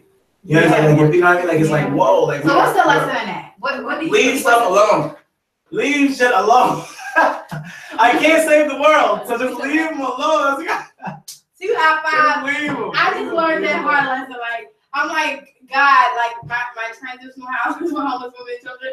I'm like I was going literally driving, picking women and children up off the street during the snowstorms and putting them in the house. I didn't have a grant from the state. I didn't have anybody helping me. I literally was hustling every dollar I could from my family to make sure that these families had a place to live. And these women treated me like the shit on the street, like literally talked bad about me, did all kind of bad things to me, right? And I'm like, oh God, why would this happen, right? I could not understand it. And so it allowed me to find the lesson in that. And it's not to not help people, but it's to go about it in a better way. Right. First of all, I took from my family to provide for others, you know, and we're still recovering from that, you know. So I asked you what was the lesson in that for you because I'm starting to, and I'm probably a lot older than you because I'm damn near like ancient, but I'm like, but you know, I'm learning now at my age to analyze every situation and understand the lesson in it. You know, and so that's why I asked you what lesson did you learn, because we want to save the world. We're very much alike in that way. We want to save the world. We want to make sure we can. And earlier I was joking when you first got here, and I was saying like I like to kumbaya. Like I really do like to kumbaya. And if somebody is mad with me, I'm like, listen, can you please tell me why you're mad with me? And like, let's kumbaya together after we figure it out. Let's talk about it. So that silence is loud thing is real, because when they don't want to like kumbaya with you, but I've learned that you have to let people go. You gotta let it go. Like, and you gotta walk away. Correct. Because everything isn't about you. Right. You know what I mean? Right. It's not always about you. Because like your inability to even speak and say why you're mad with me says way more about you than it does about me. So let me walk away. So walking away is something that is hard for us to do. But it's necessary for us to do in order to just ensure our safety mentally, physically, and emotionally. Of course. That's one thing I definitely learned. I learned that, just leave yourself alone. I always try to say the world. My mom and dad tell me, Dimitri, like, leave people alone. Like, leave things alone. I'm like, no, I gotta bring people in my house. I just bring people in my house. You're like, it's my friend, bro. Oh my God, I do that too. On the bricks and chills. Just bring it. My parents came over and they were like, what is going on? I took like a girl, she was walking down the street with a baby crying, like, I'm like, oh my God, it's so sad. What's your name? She's like, Shantae. I'm like, come on, Shantae, bring your baby here. Come on, get you some insurance. Like, what was wrong with me? Then another person comes, like, I swear, I'm not making shit up. Like, I had like 15 people living in my house, and I'm like, come on in. That's hilarious. And then one day I was just crying, like, why is this happening? Because you let all these people in. Like, money was coming up missing, lotion, the baby's diapers. Exactly. That's crazy, because when you try to help people, it's like some people are sick. They don't have mental hospitals like that anymore, so they don't fund that anymore. That I know of. So it's like, where do they go? They go on the street. So they're the people who are. They medicate them in the hospital, and then they release them. And then now they just. One of my girlfriends went live the other day. Shout out to Nicole Taylor. I shared the video, honey. Don't be mad at me. So she did a video the other day on Facebook about mental illness, and I said, that's going to be one of the first topics I talk about when I do the show, Restoring the Village, because mental illness is real, and it is just impact. It has an impact on another word on everyone. Like, it's going to affect everyone. Like, someone, if you have a friend, family member that's suffering mental illness, it will affect you. And I just said this the other day. I thank God every single day that I'm able to get up and say good morning to my children, give them a hug, because I go through so much on a day-to-day that I often feel like, oh my God, I'm going to lose my mind. You have no idea what that person's life is like or what their journey was like. And people can snap in the blink of an eye. Oh, of course. I've seen it. And this, I'm going to help you figure this out, but I definitely thought, did some extensive research on this. We all are a little off. Here's something about that. Yeah. It's like, and I'm not calling everybody, like, we're not all mentally challenged. We just all find one thing, like, that we agree on. And we're like, okay, that's considered normal now. But and we go outside, we put on masks, and then we get home, and we don't know who you're, like, if you sit next to a coworker, that person can be chopping people up in their basement. You don't know. You just think, oh, that was a good guy. He brought me cookies one day. But like the man in Colorado, everybody was like, he was such a nice guy. Correct. He was so nice. That's don't trust really nice people. Wait a minute. We're both really nice people. Keep calm. Wait a second. Keep calm and stop sending those messages. Don't trust nice people. But no, really be careful, because you never know. Like, after watching that story, and I watched the movie, I don't know if you saw that movie, but I watched the movie about those girls that were in the girls that were found in the house where they were in there for like 17 years. I watched that movie. Yeah. Hold on, now there's a movie on that? Yes. What's it called? What's it called? Yes, I got you. Yes, I'm gonna get it for you before you leave, because I can't think of the name of it. Are you serious? Yeah, it premiered like January of this year. It is. Oh, look at it. But look, once y'all watch that movie, like, you're not gonna be the same. Really? To know that. I mean, we all, people tell you, like, oh, this can happen, oh, that can happen, be careful, this can happen. But to hear that girl tell that story, and because she tells the story, you know, and she takes you through that journey, and just to think like he took advantage because she really had a mental illness. She had a mental illness. Like she wasn't really all the way there, you know, and so he talked her into, you know, not to give away the whole movie, but he talked her into coming in his house. Right. And as soon as she went in the house, it was fucking over. Oh like it's horrible. Like, and it's like to watch that and know, like, damn, next door that shit could be happening. Right. That's what, a lot of that's happening. Right. Like kids, I think about that. When kids go to school and they come home and what they go through as you know. You know what I mean? Some kids don't want to go home. Yeah. And it's like that's a terrible way to feel. I kind of feel like this story has been played out before on Lifetime. Yeah. Do you feel like I feel like I've seen a lot of like shows like that on Lifetime? It has. And now, but you know, Lifetime is always based on a true story. That's true. And so it's things that actually happen. And people, I'm a big Lifetime person. I'm big on the IG channel. Lifetime. Shout out to Lifetime. Let me tell you something. I'm so big on Lifetime, right? Real quick. And I'm old again. So, right, Lifetime used to just be Lifetime, right? And one day they flashed across the screen. If you like to have a Lifetime movie network, call in and vote at this number. I was like, what is the number? I called in and voted, and you had to do that for like a couple of months. Yeah. And then they finally premiered the channel Element, which is the Lifetime Movie Network channel. You know what I remember? So look, my daughter's like, what? I was voting for it. I remember that one show. Thank you for being a friend. Yeah. That's the Golden Girls. You better say that show. You better say it. Look at that show was lit. Yeah. Look, you was watching Black. Yeah, I was. Black she was a gangster. She was like, you know. She belonged to Beyonka's Playhouse. She was up there. Every time my mom watched it, my sister watched it, and I used to always see that. I used to always see see them watch movies. And I'm like, I used to sit on the couch. I'm like, I already know what's gonna happen because every movie is the same basically. I mean, you watch a Lifetime movie, something bad's gonna happen, but it's just for the drama. It's just for the drama. I get it, you know. But I like it's very interesting. It's a nice way to peek into other people's lives and their perspectives. It is. It's pretty cool. And make you aware. Yeah. That's why I don't force my kids to watch it, but I kind of made them. That's because I needed them to see like these things really happen. She's like, if you don't listen to this, what happened? We were at the radio station a couple of months ago, and the engineer's like bugging out right behind the scenes, and I'm like, we're here, so he's over this way, so I'm like, what's going on? What's happening? And he brings and during the break of the show, he brings his phone in there and shows us his phone. And of course, I have 7 daughters, so I'm like, what the? On his phone, his friend sent him a picture that was sent to her. Her daughter had been kidnapped. And the guy sent a picture of the little girl in the basement. So I think she was 13 years old in the basement. This is in Baltimore City, y'all. And you see how they're surprised because they didn't hear about it 2 months ago.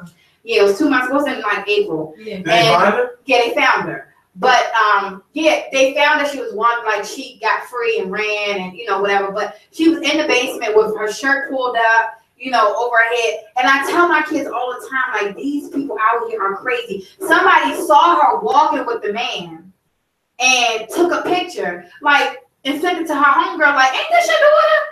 And she put it on Facebook, so everybody was bashing her on Facebook, like, so you took a picture, right? But she's shopping. But in her defense, it could have been her uncle, but she still should have stop. It could have been her uncle or somebody. If we trying to say the word for real, because look, he's like, wait, in her defense. But no, it was like thousands of people were going off like, bitch, why didn't you stop her? Some people aren't thinking in that moment, right? Some people aren't thinking in that moment. And then she said by the time she made a U-turn, they were gone. Right. But the guy, he kidnapped her from school, took her from school, and you can see the picture. That's another thing that was bad and disturbing about the picture that she took. The picture that she took of the little girl, she was crying in the picture. Oh, stop. Yeah, stop. Oh my God. You turned my ass. I would have been, let me tell you something. I'm Captain Super Save at the world. I would have stopped in traffic and got out and been like, why is she crying? Who are you? Especially if that's your close friend. But people, I realized though, I seen somebody, me and my girl seen somebody. steal somebody's purse. Like these guys, windshield wiper guys, was at the thing, and this couple came by and they just reached in and grabbed the girl's purse and took off running. What? And the guy thought it was joking. He was joking. Roll your windows up. And yeah, no, I was like, I thought it was a joke. I'm like, I don't know. I was like, he really, I couldn't believe what I just see it. You know, like a movie or something. So he ran. The guy took off running, and the guy thought he was laughing. I guess he was trying to figure out what just happened. And he pulls around and he stops. He's like, "What's going on?" And I wanted to get out and I wanted to chase that guy. I wanted to chase the guy at the person. I'm like, I remember what happened when I last time was. He's like, you know what? Maybe I should, you know, partake in this travel. If that jump situation happened, probably would have done it. But you know, it's just. I'm telling you, God did. That's why God made it the way He did. Because He was like, Dimitri, I'm trying to teach you. Mind your mother.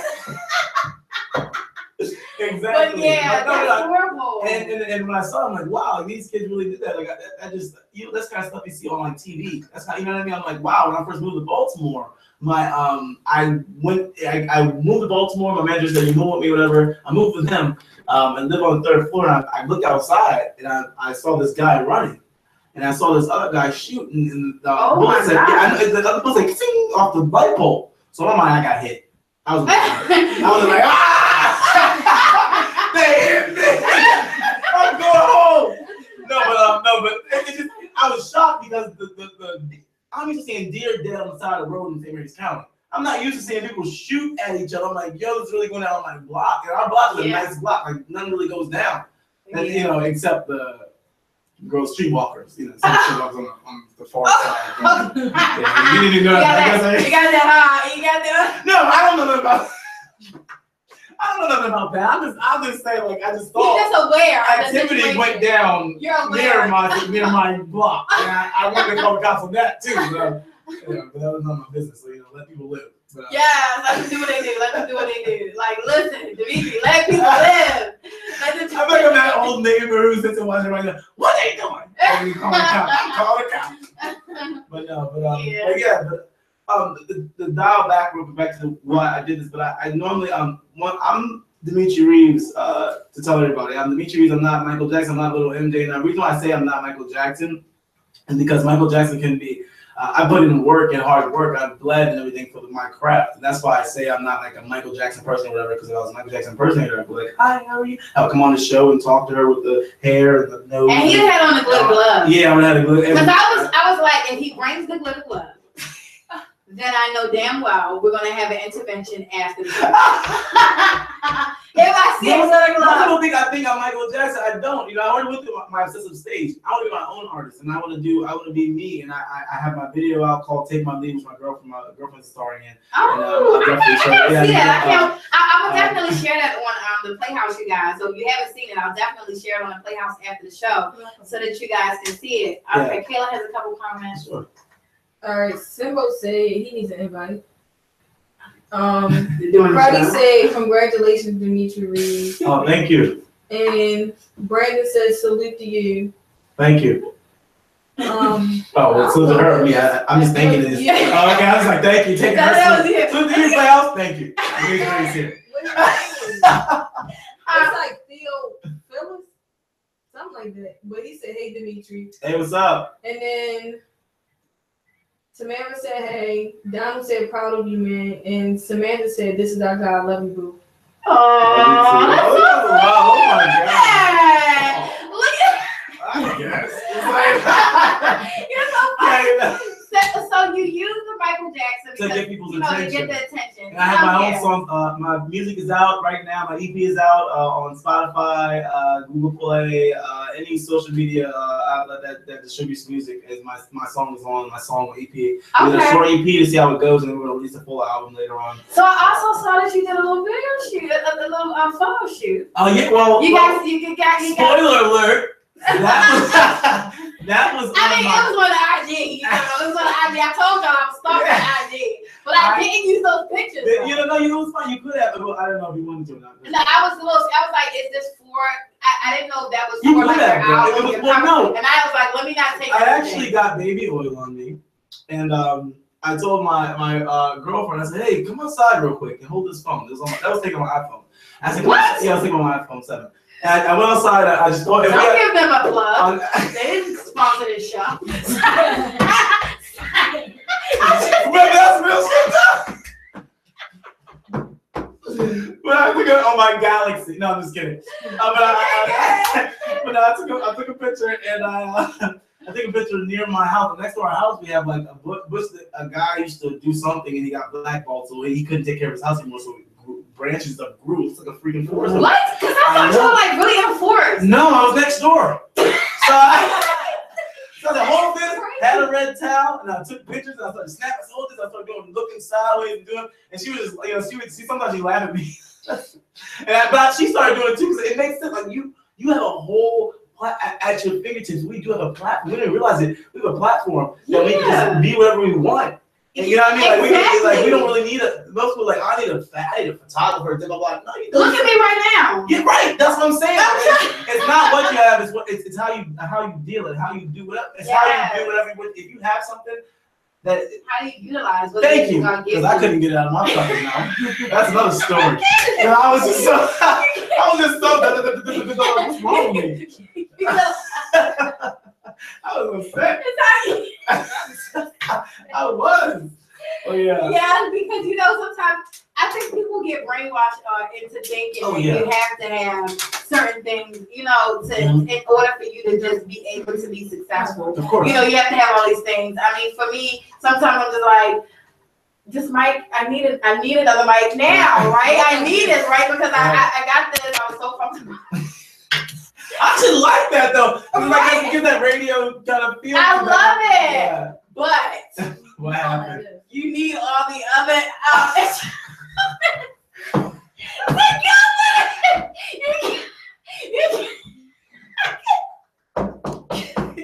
This the only show you let me say.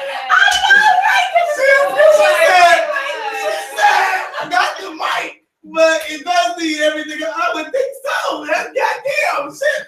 And the thing, that is hilarious. Oh my god! Oh, yo, I swear to God, if my friend Russell was watching this, he was a part of this shit, and he ordered the mic, right? And we're like, the show starts. It was the premiere here in the studio, and the show starts. So the mic was supposed to be here at like 1 o'clock that Saturday, and I'm like, the show starts at 9.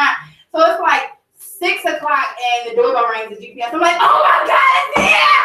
The microphone is here! So I'm like rushing the door. And I was just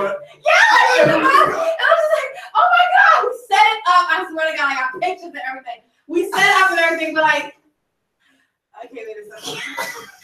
And the cord was nowhere to be found. I think we need something else. No, it came with the cord, but the cord has to go to that amplifier. Oh my god. So yeah. You can't plug it into the computer. You can't like that. He's like, you mean to tell me the fucking mic doesn't work? Yeah, all that stuff, and you were excited. Oh my god, I was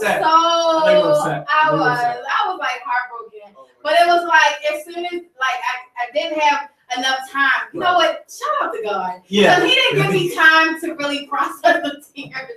So I got like really sad, depressed right when I figured it didn't work. And then my guests came and they were all like excited, like, oh girl, this your premiere night. And I was like, yes. Yes it is. Yes it is. Yes it is. So I didn't get a chance to oh my god. We had to like immediately, because it came at 7. The show started at 9. And I swear to God, every Saturday, every time that is my first Tuesday, like 7 o'clock came, I was like, I'm not leaving this room until he gets here. Because you see, I was here. Because it's like the time goes so fast. So the mic came, we get it all hooked up. I'm all pumped, videotaping, taking pictures. Hey, I got my microphone. And then, so we didn't even have these.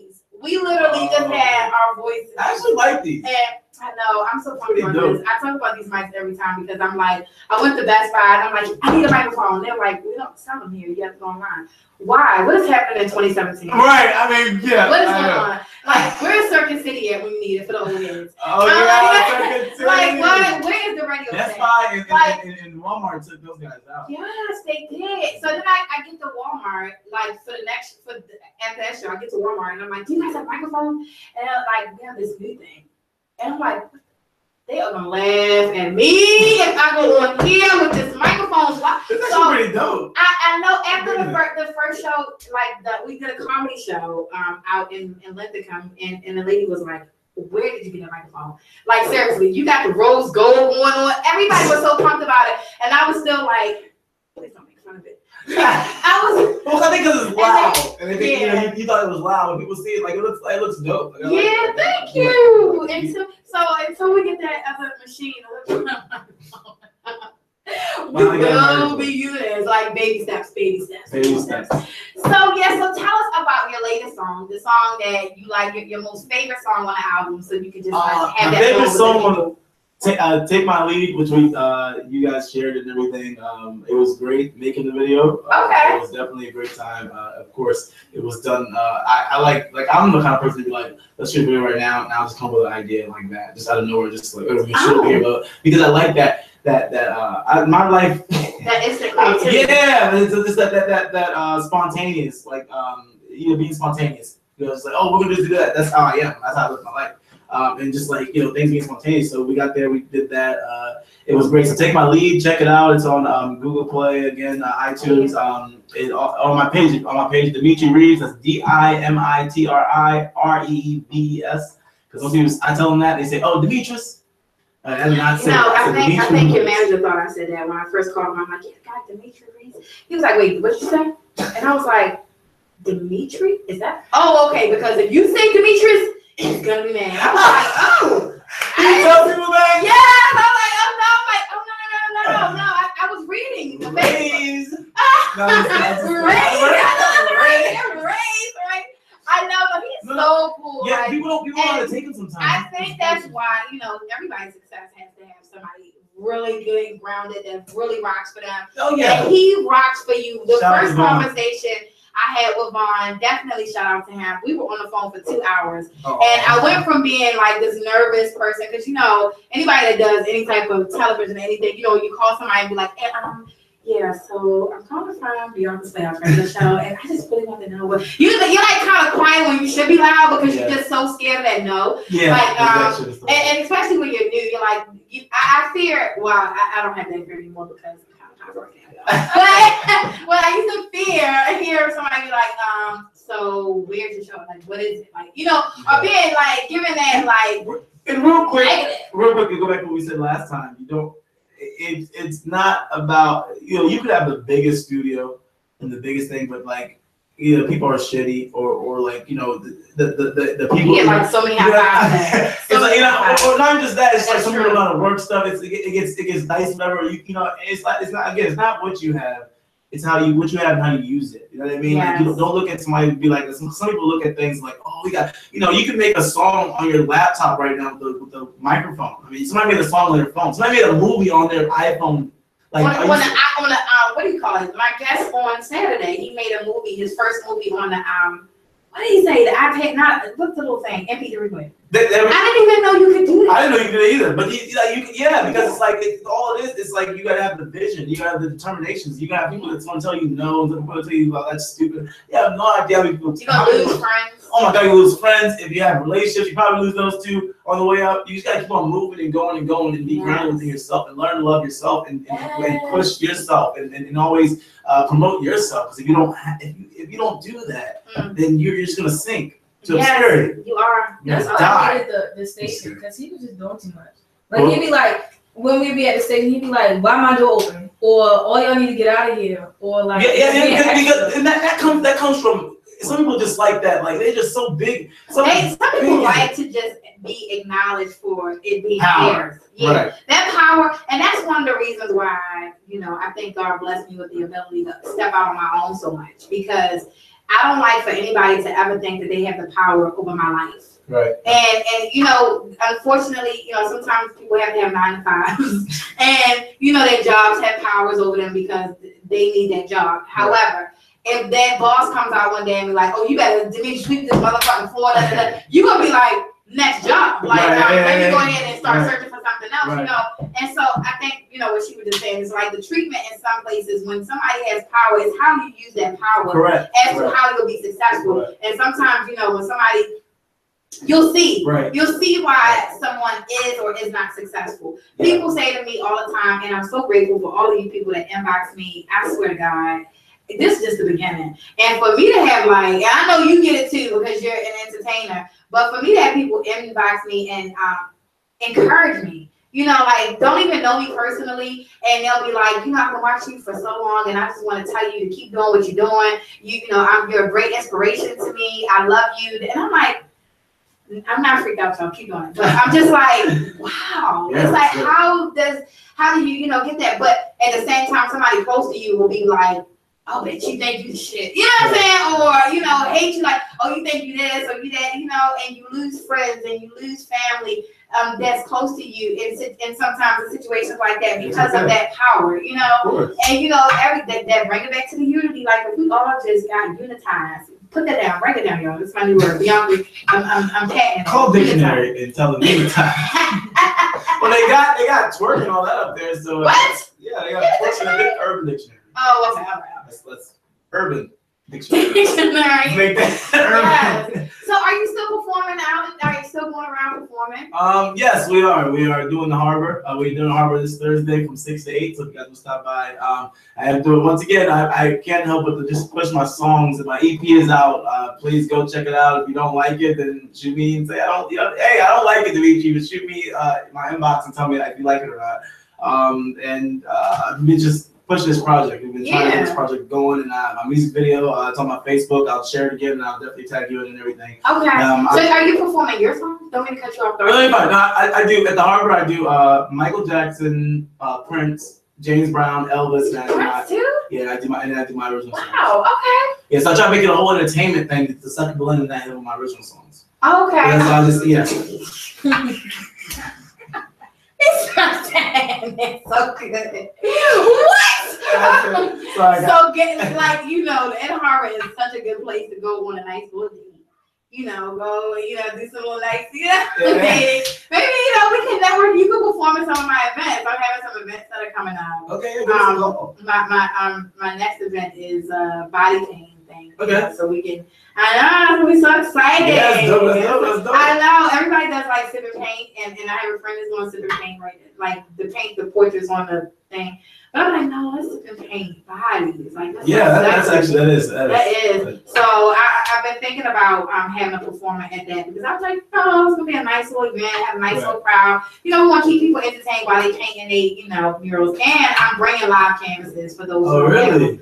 Yes, it's gonna be hot. I know. I was like, Beyonka might be a canvas. It like entered the mind, and then I remember like, you do not have but no, seriously. So yeah, I would love to definitely have you come and perform for the people. And if you guys are down at the Harbor or you looking for something to do on Thursday will be a really nice time to go down to the Harbor from 6 to 8 and hear what he has going on, because he's not just listening. He's not just doing Michael Jackson. He got his own thing now. Go ahead. Okay, we got a couple comments. Oh, sure. Sandra said, I love Michael Jackson. Oh, shit. Oh, you Sandra? Sorry. Like, you just not get away from it. Somebody else said, love your work. Thank you. Wait, let me see. Warren said, what up, what up? What's up? Yolanda said, hey, D, congrats, bro. Very proud of you. Thanks. Aww. You guys, thank you guys for tuning in and even commenting. Okay, go ahead. Sandra said, she just called me. She said, so I think my family and I will try and come to see you perform. Oh, definitely. Yes, please. Like, sharing is caring. So share, you know, Dimitri's videos, and, you know, I post. I did a video. Listen, I make video promos all the time, right? I was talking to us anyway about marketing, because we definitely know. Yeah, I do. I love it. Like, it's like a passion. Like, I love it. All right. You know, anything that somebody does that they like really excited about. Yeah, like, you can. Oh my God! Because that person, you don't have to get like, hey, have you done this yet? Yeah, and people hit me up. They're like, who does your promo videos? I'm like, I do. Like, this is what I did. But I did your video, and I couldn't get it together at first because I really wanted to actually play the music from your performances in the promo video. And I was like, oh my God, like, I do not want to put a song over this, but I refuse to have these pictures be silent. So I put it together, right? And I just got to share the story about his promo video because I'm so pumped about it. So I put the video together and I'm like, forget it. I'm just gonna put it like this. And how would it be that God would have it? And I'm putting it on God because He did that. It's always happened. For the beginning of the video to still be able to play like your song, and then it goes into the song. Yeah. I know.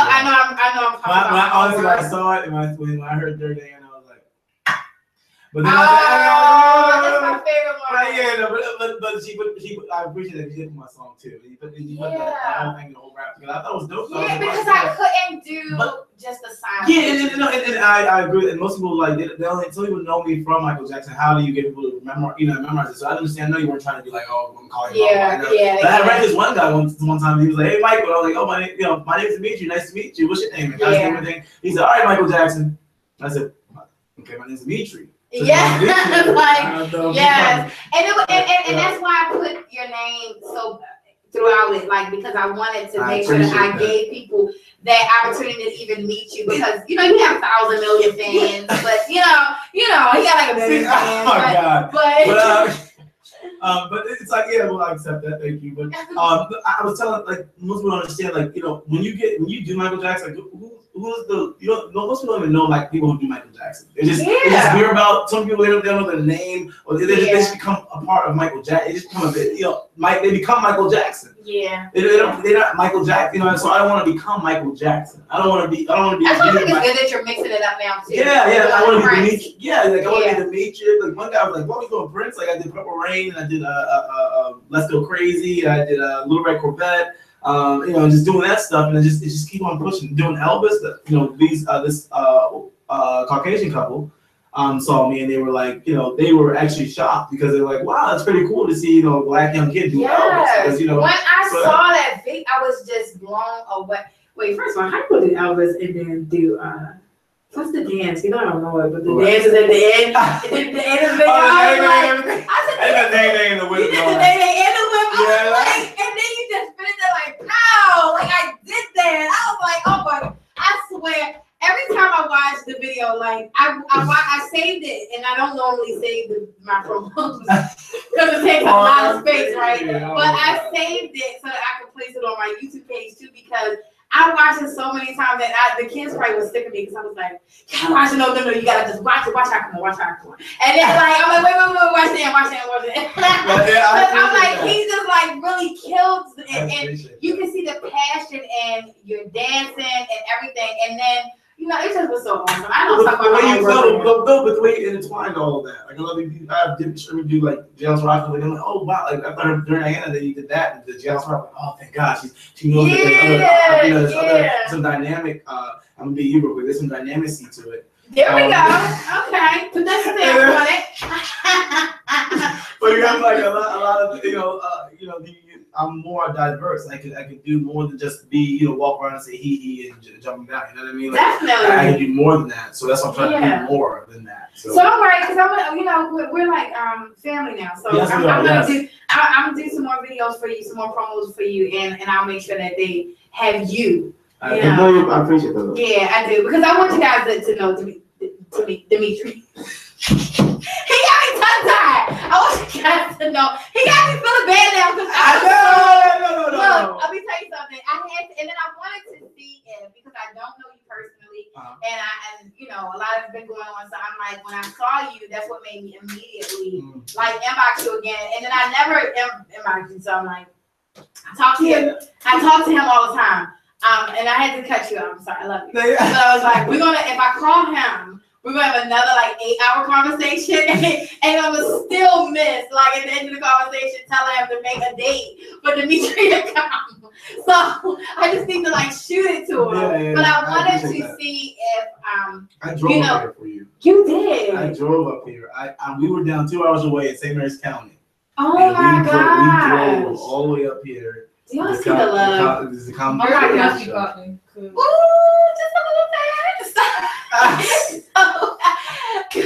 Thank you so much. Because and look, I was like, oh my God, please let him come because I really want to meet him. When I met you on the street, that day, I felt bad because again, you're trying to get you a straight jacket and everything, and I was like, that's wrong. But so I'm like talking to you, and you were just so out of breath, and you know, like, okay, yeah, okay, whatever, okay. I did not do that. Did I? Oh my God. It's okay. You That is just, not me. it was me though. It was me. Did I do that? Oh my God. Did I say? You didn't say whatever. You were just like, okay, yeah. No, you didn't do that. You didn't do that. You didn't. I'm not making fun of you back first. The shade is real. I love him. No, I was not. But you were tired because Yeah. you had just came out, and then you went right back out and did another song. Yeah, but here's what happens when some people do that. I mean, I try to talk to everybody, but some people call me, man, and they try to have this long conversation with me. And then my manager is already pressing the play button on the player for the music to start. So He pressed on me. So I'm like, I gotta go. I don't mean to be a jackass, but I gotta go. I don't want to. I tell people, I always think, I don't want to never feel like I feel like I'm above them. Trust me, I understand. I didn't think you were. So you know Just Hilarious? Yeah. Yes, So, that's her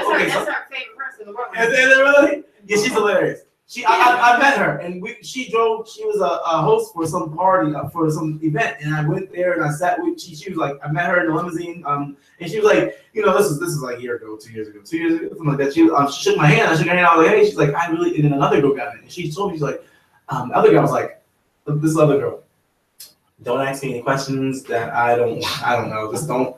And she's acting really like a lot. She's acting like really like a lot. And then just, you know what I mean? It's like, I was expecting you to be like this. Like you, I mean, at least you goddamn dance and you do all this shit. Like, I was like, you do that. And I thought you were gonna be like, really like, you know, I don't know what the man version of this is, but diva-ish, but what's the man version of that? That's still Davo-ish? I don't know. No, we can make that word up though. We can stamp that. Okay, Davo-ish. So be very, you know, be that and just be a cocky. I'm always humble to everybody. I say, hey, how are you doing? You know, I always tell people, thank you so much and everything, because you don't ever forget. Like, you're just a long way down. You know, and somebody say like, you know, I've had people say like, yo, you people say you suck one time. Like, what do you suck? Like, yo, I really got. I'm like, well, thank you so much. Thank you. I just laugh. Thank you so much. Thank you. You know what I mean? Because why am I gonna sit and debate with somebody? Their mind's like, thank you goes on. Like, thank you. I said thank you. Yeah. But yeah, so just you know, I just you gotta believe in yourself. Yeah. You gotta really believe in yourself. And what you're doing. Yes. And be in love with your craft. Like that's what the whole video was for, because it was giving people the chance, and I do videos for everybody, so you know, but I want to give people the opportunity to see that this person that I'm having on my show actually is in love with their craft. They're not just someone just doing something, you know, like I'm just doing it just because, like, girl, this is what I want to do. I want to dance in the street. This is what I want to do. I like dancing in the street. You know, if I never did what I did, people would know. They would know who you are. Yeah. That's something I just did. I see. I think it's on the box. I don't have pyro. I don't have backup dancers. Yeah. So I have to climb. I climbed the pole and everything. I didn't see that. Like you were slowly in the middle of the street, dodging traffic when I jump on people's cars. Yeah. And they turn around and videotape me with the back of the truck. You know, instead of trying to make it, you know, make them have a good day. Some people just don't. They're not having a good day. And one lady was going to take her husband off the machine.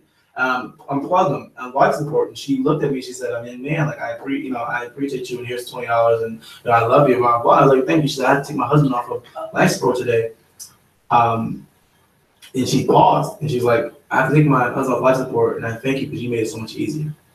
Oh my God! My heart. I mean, she was okay. I was crying. I was like, I'm like, oh, God. It was so sweet because she. For a moment, I made it easier for her. I didn't know that. I didn't even compute because I'm doing Michael Jackson songs. I didn't believe you there and all that, but it's still I'm doing songs and she's like watching me thinking like it's gonna be okay. Music is therapy. It is. It's therapeutic, and just being able to. I know for me watching you, I was just mesmerized because I just couldn't believe. Once I got to you, I couldn't believe, you know, that you actually were out there performing and. With no fear, you know, it was just amazing. So I think, you know, if you give people the ability to see somebody living fearlessly, doing something that they love, and you're doing something for them, because whether you know, that's your intention or not, you're entertaining. People ask me, they say, well, how do you do what you do? Like, how do you do what you do? How are you not scared? And I don't understand that. They say, because you love it. Because you love it. Okay, because it's not that like, you know what'd be dope though, actually? If you like had like a board or something like that, a billboard or something like that, and you just sat outside like on corners, and you just had ducks, like you had like because it like had the iPad, everything, and it's like recording, and then the cars going in the background like that, having that whole like on the street corner. Would that be dope? I mean, I don't know if you would ever be into that. That actually is pretty hot because like yo, you've been on blah blah, like it's really you know what I mean? Yes, you know what? I'm gonna be doing a lot of different. That's why I'm doing events. Because I want to go out and like get out, like out and meet the people. Right, like, you just talk to me like, hey, what's going on today? What you blah blah blah. Exactly. Talk to I swear, already in my mind, you probably don't even know. Like when you tell me to go downtown, I mean, I have a show Saturday. It's couples therapy Thursdays. So. Okay. I have a show Saturday at 9 o'clock, and I'm sitting here thinking like, how can I get down there and film him like at least from 6 to 7, and then get my ass back here and be here for the show, because that would be awesome to even be down there and just to get people's reactions. And I think it's good for you to see too.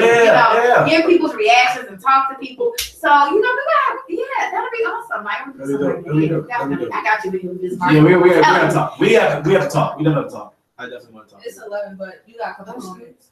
Okay, what's the comments? Because one of your daughters said, "Daughter here, what a great show." Sandra said, "I love the video my sister did for you." Oh, thank you. She said you're a very talented man. Thank you. Glennis said he got Michael Jackson down pat. He's a great dancer. Thank you. Brian said Baltimore legend right here. Yes.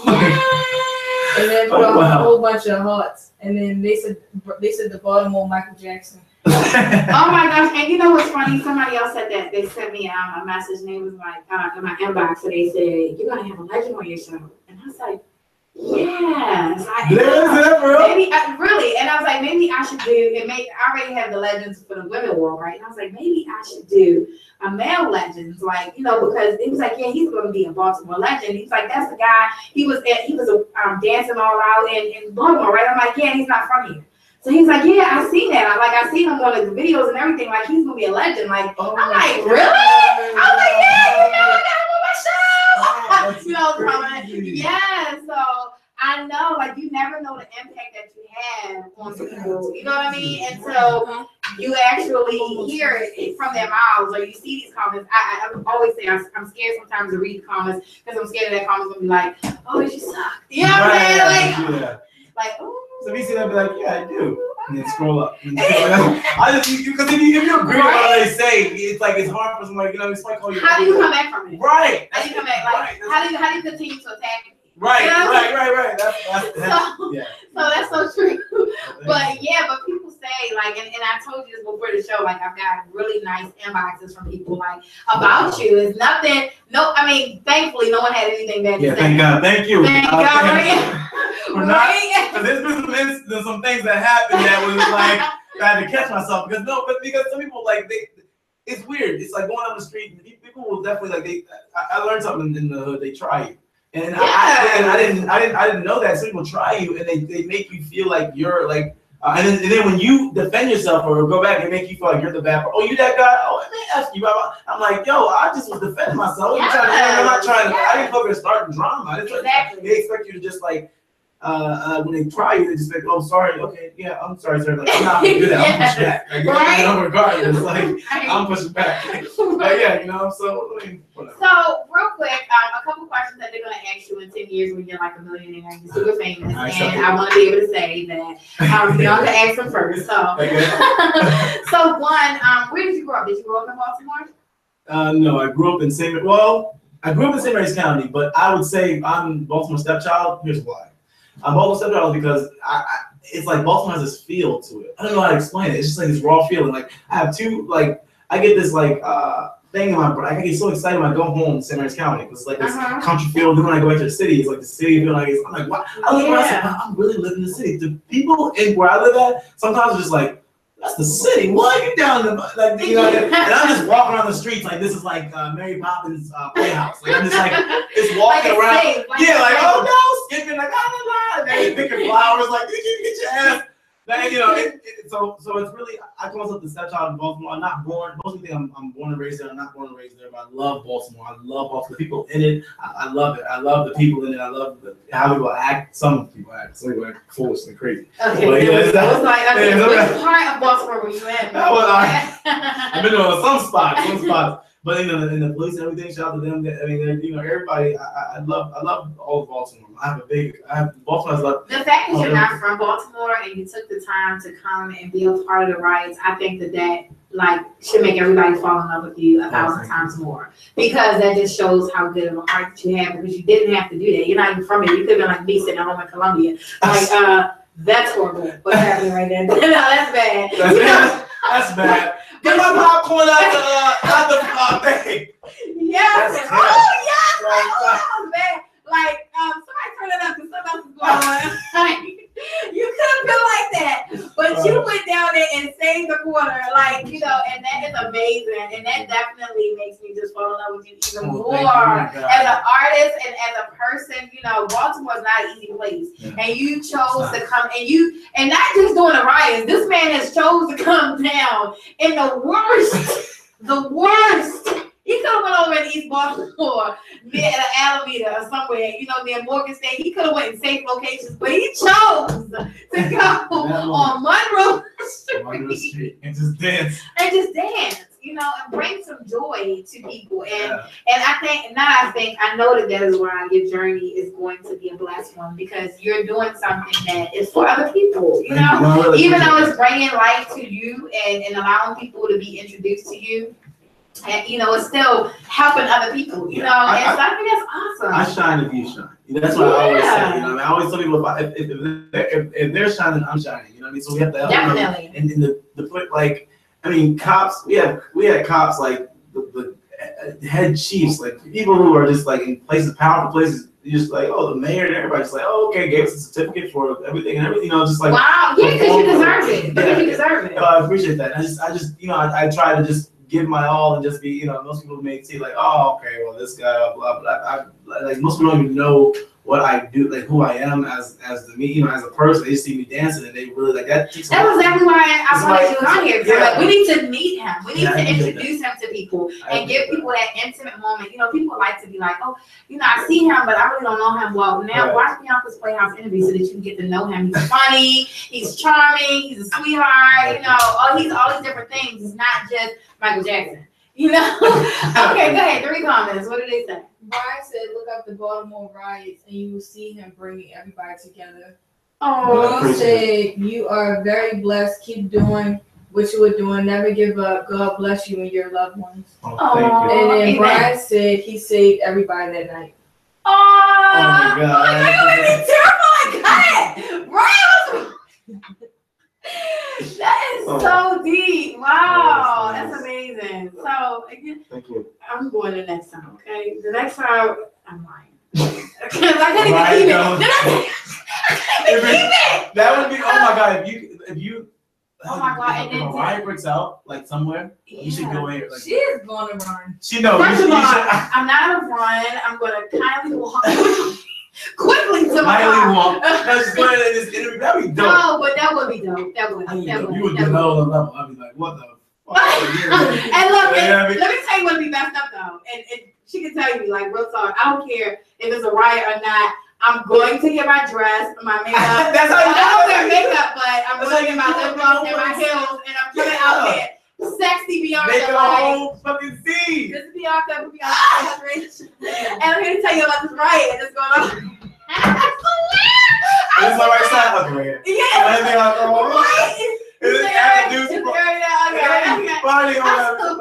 But like the news anchors will hate you, but that's enough. They would not like you. No, remember the news anchor was trying to record the oh my God, and the little boy was getting beat in the background. Are you serious? Yeah. I didn't know that. No, and that guy got beat. The woman mother.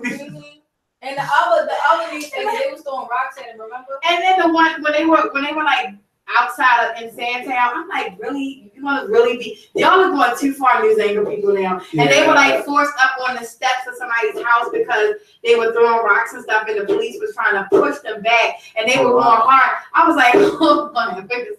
Jesus Christ. Yes, I was like, this is too much. Like, y'all are going too hard. I don't know if I could go that hard. Then again, I might be able to get away with it because guys probably would have calmed down, like once they seen his ass come up down the street.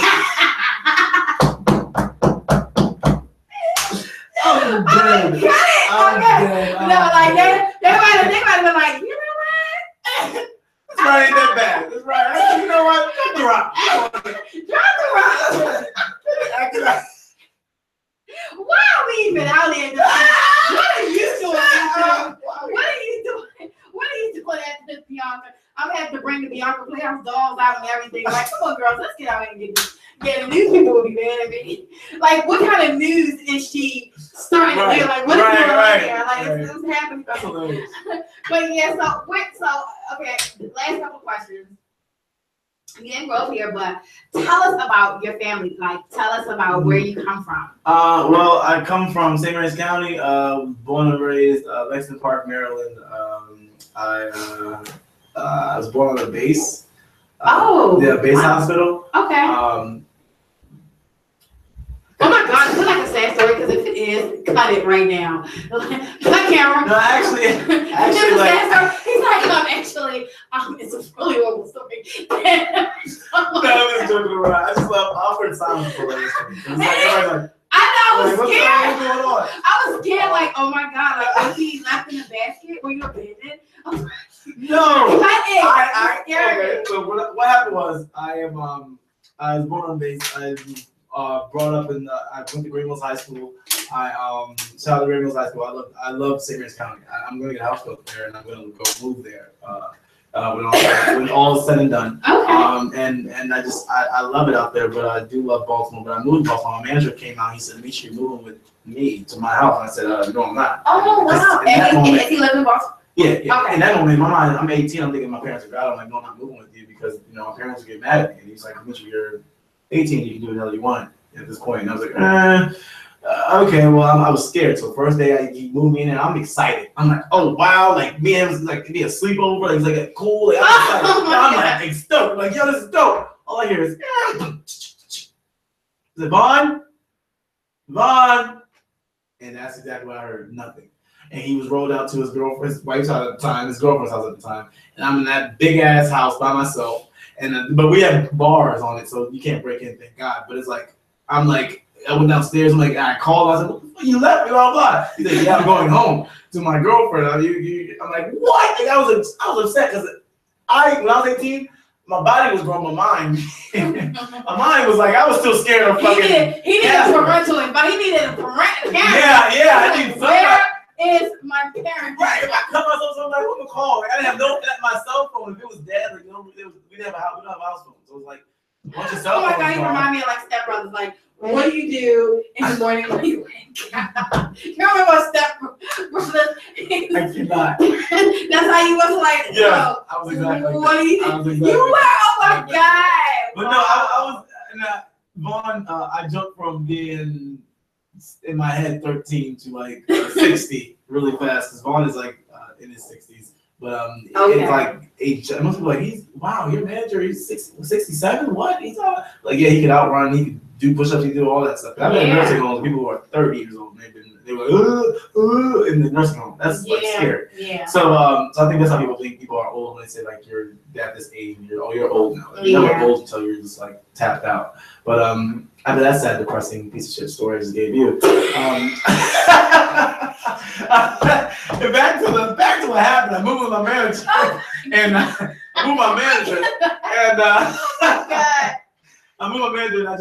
he told me to go on the streets, everything. So yeah, I'm born in St. Mary's County. I'm not from Baltimore, but I love Baltimore. I'm calling myself the stepchild of Baltimore. Yeah. I walk around Baltimore, Fells Point, all that.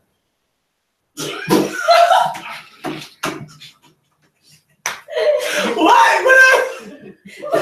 Fells Point is in Baltimore. You have siblings? I have one sister. Okay. Her name is. I was like, oh my God, did the sibling die? I thought that was he got solid again. Like he has siblings. No, sibling. My sister Jasmine is. Thank God. Yeah, she's alive and well. She's 19 years old. Okay. They call me. I'm the. I guess like she's more of the like not ghetto, but she's like really shaking her neck. She will knock you out. And versus like me, I'm just the type of just like I can get ratchet, but I'm just like let's come right out. Yeah, let's come right out. Okay. Yeah. Okay. So I'm sure everybody is wondering, how do your parents and your family, your sister, how do they feel about you coming down Baltimore and dancing for Baltimore people? They like it. it took them a while to warm up to the idea, to be like, I'm being blunt with you, because, you know, they wanted me to go in the military. And okay. That's every black family's choice.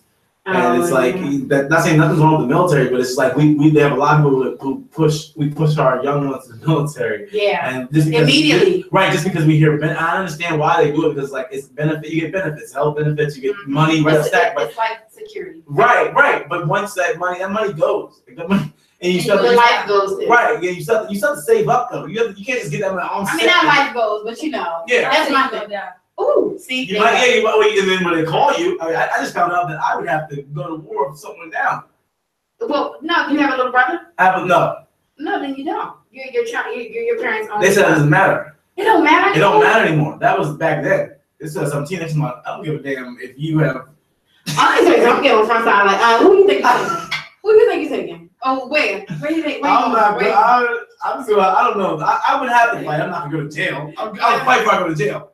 I think my chances are very even better because, you know what I mean? I don't want guys to be like, ugly. Jail is ugly. That's a rat hole. That's a infest. Like, I'm not watching Power right now simply because he's in jail. Like, I didn't even watch the first episode. When I saw the preview and he was in jail, I was like, I'm not doing it. I do it for to be black. I don't do it. I like to watch ladies' jail. Men's jail is more aggressive. Ladies' jail is like, oh, girl, like, let me sit there and do your nails. We're in for 3,000 years. Versus guys. Guys just like, I'm in here for this long. Pop. Let's jump people. Girls are like girls fight too, I know. Yeah. And girls are so vindictive. Oh, yeah. And spiteful. Yes. And evil. Like, can you say it again? Women are what again? Because yes, you just told on your own species. You told on your own species. Let me start that over again. We gotta figure out how to shoot like not live, so that I can go back and change stuff.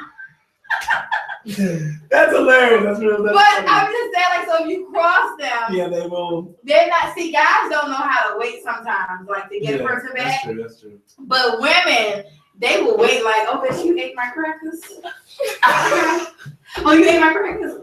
Well, you'll see what's done all your hair off with this fake butter knife that I made. You know what I'm saying? They're gonna do some real. What they're gonna do is gonna be like really hurtful, harmful. Yes. It's gonna be sought in prison. Yes. And then they have time to think. You know, we come up with master plans while we out free. Just imagine if we can find and we come up with a plan. Oh my God. So I think women's jails is a little bit worse. You know what I mean? And then even how the women get treated, like in a men's jail. And I hear, this is what I hear, right? I mean, shucks, I only got to hear. Did y'all see the guy who was locked up and got all those women pregnant and had all those seals pregnant? So what? Yeah, it was like five or more, or something like that. They were all pregnant. Downtown was a big thing at the city jail. He had all of them pregnant. He was like in a gorilla family or something. You know, he was, something. Oh, What he wasn't was cute. He wasn't cute at all. And he still had the ability while he was in jail to sleep with all these women. That's slick talk. That's the men's code 101. It's in section D of the slick talk section.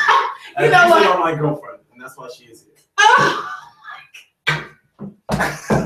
You know it's over like, hey baby, come here. I said earlier, didn't I say it in the beginning of the show? Y'all rewind after the show to the beginning of the show. When I was talking about the Scorpio, it's like the Scorpio, you'd be like, no, I ain't with this nigga. I ain't fucking with this nigga. Like, this nigga gotta go. I ain't gonna do it. Blah, blah, blah, blah, blah. And then he come in there, you'd be like, I ain't fucking with you no more, baby. It's you. Like, what is it? You ain't even cute.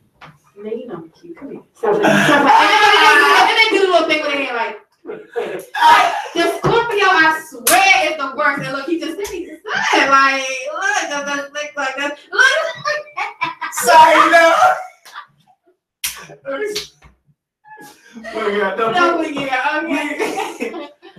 good. We're good people. Scorpios are good. Yeah. Go out and get you a Scorpio. Everyone except beware of the Scorpio, and everyone except if your name starts with a letter G.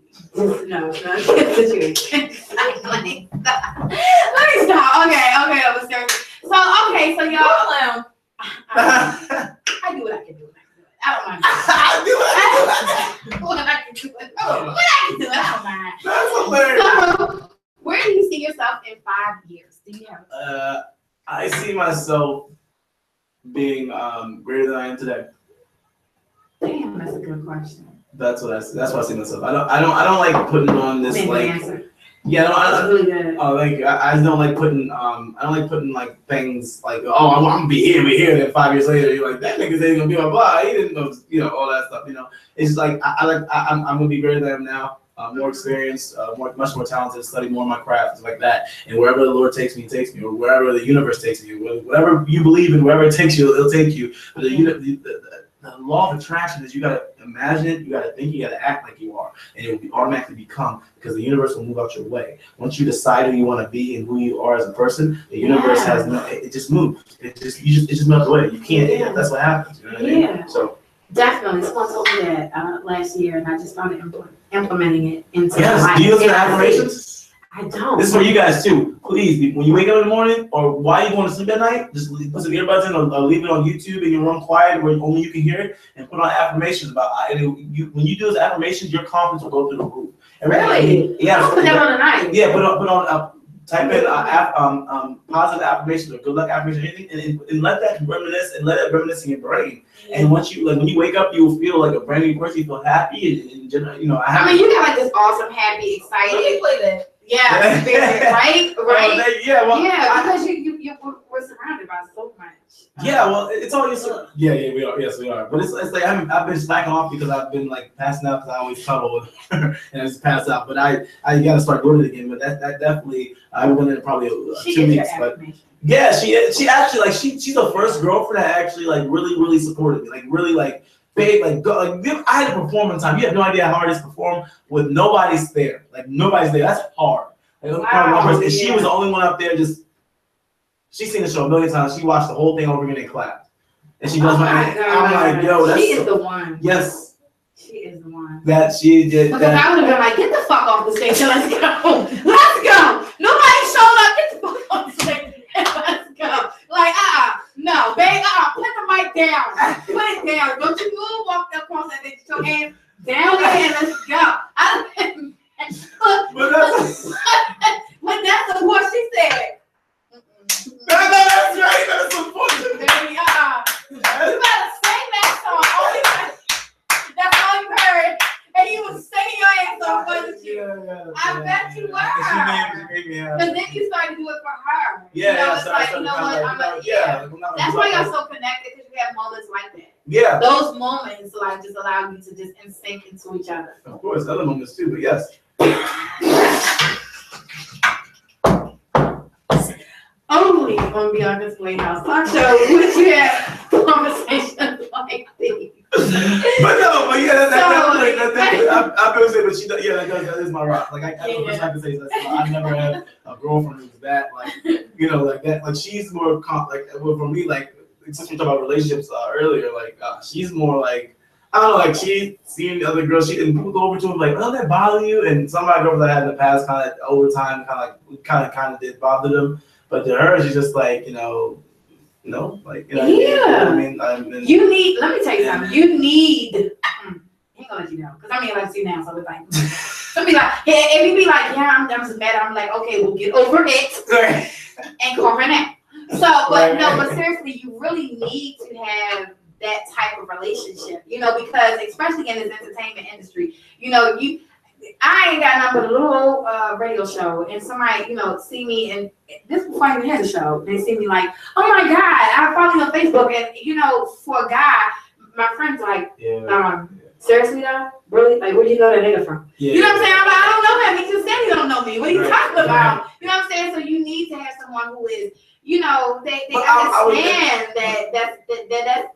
that's just what's gonna happen. It's gonna happen. Let me put that aside. Like, just don't get too close. Okay, go ahead, get your phone out. Get your photo out. Go ahead, take your picture.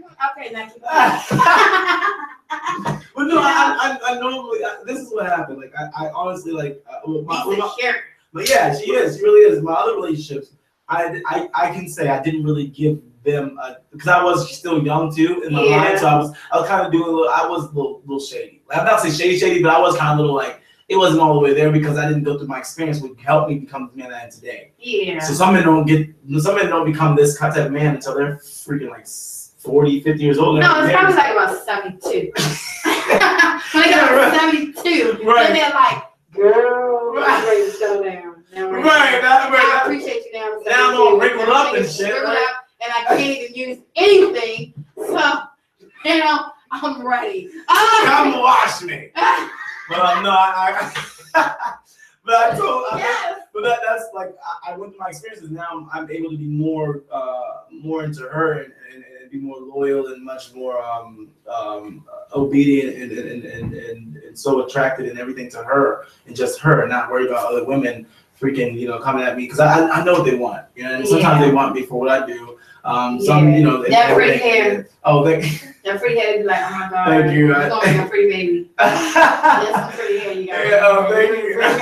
You gotta be careful. You gotta be careful. Somebody asked me in box, one of my friends one time was like, you have really pretty hair. Do you think that I can have a child with you? And he thought it was a joke, but she was dead serious. Oh wow. So I'm like, I know, right? You'd be surprised. Crazy. Like if you don't see it for yourself, and you just like, yeah, okay, that happened. Yeah, that's right. But it actually happened. Like a woman really was like, yeah, I just don't want to even bother with having go out here and get pregnant by somebody and they don't be a good dad. So I just figure I can at least ensure that I have a pretty baby. Right. Like, oh, okay, this is what you want to do. This is what you want to do. So. I get you. It has been a pleasure having you in the Playhouse. The good thing about having your own studio, especially right now in this moment in time, is that you don't have somebody telling you like, the show is over. Like 2 minutes, get out of the studio, get out of the studio because the studio belongs to me, so we can go as long as we want to. Right.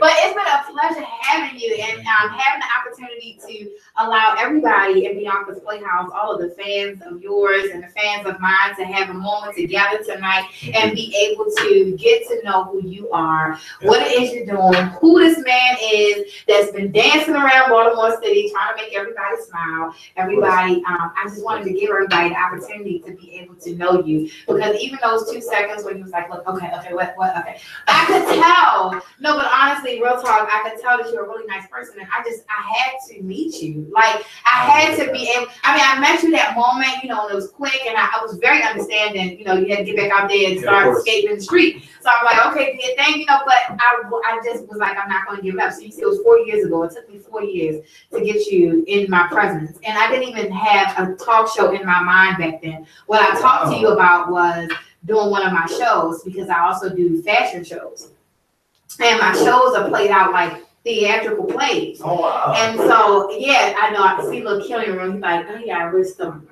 But I was like, this is such a good thing. Like, do you think that you could do something in my show more sexy though? Because like what I do is I tell a story. So it could be about being in love. It could be about being heartbroken or whatever. But I have people act it out. And shout out to Sandra, because she's on here right now. And about 8 years ago, I had her and my brother act out the very first show I did. Like, because they were a couple, and I was like, this would be so cute. So they did it, but when I met you, that was the conversation that I had with you, and it was like 2 minutes, and you was like, yeah, I'd love to do it. Just hit me on Facebook. And, so it's been 4 years, and it's worth the wait, because it's been an awesome time being able to interview you and have this great conversation with you.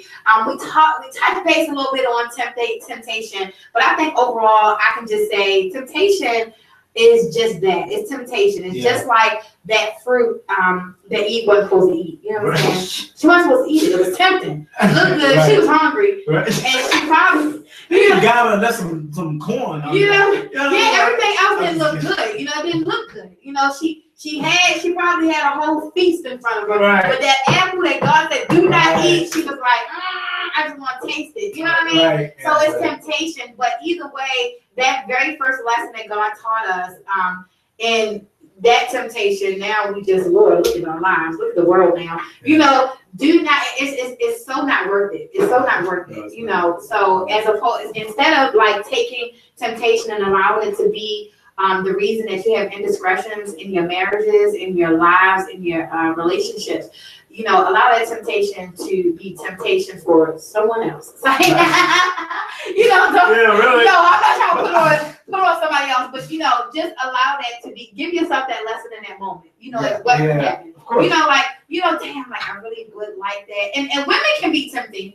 you know, and try to push the envelope, you know, just like men can as well. Of course. But it's still ultimately up to you as an individual. Right. On So whether now or not, there you go. I want to go through with it. I've been hit on everything consistently and everything. I just Yeah. put it I out. can only imagine, like, she probably got like a knife in her pocket because she's so freaking gorgeous. Oh, She got the pretty oh, eyes. God, thank You know, you. then he walk around with a shirt over. I would have a knife in my pocket like this because she's cute and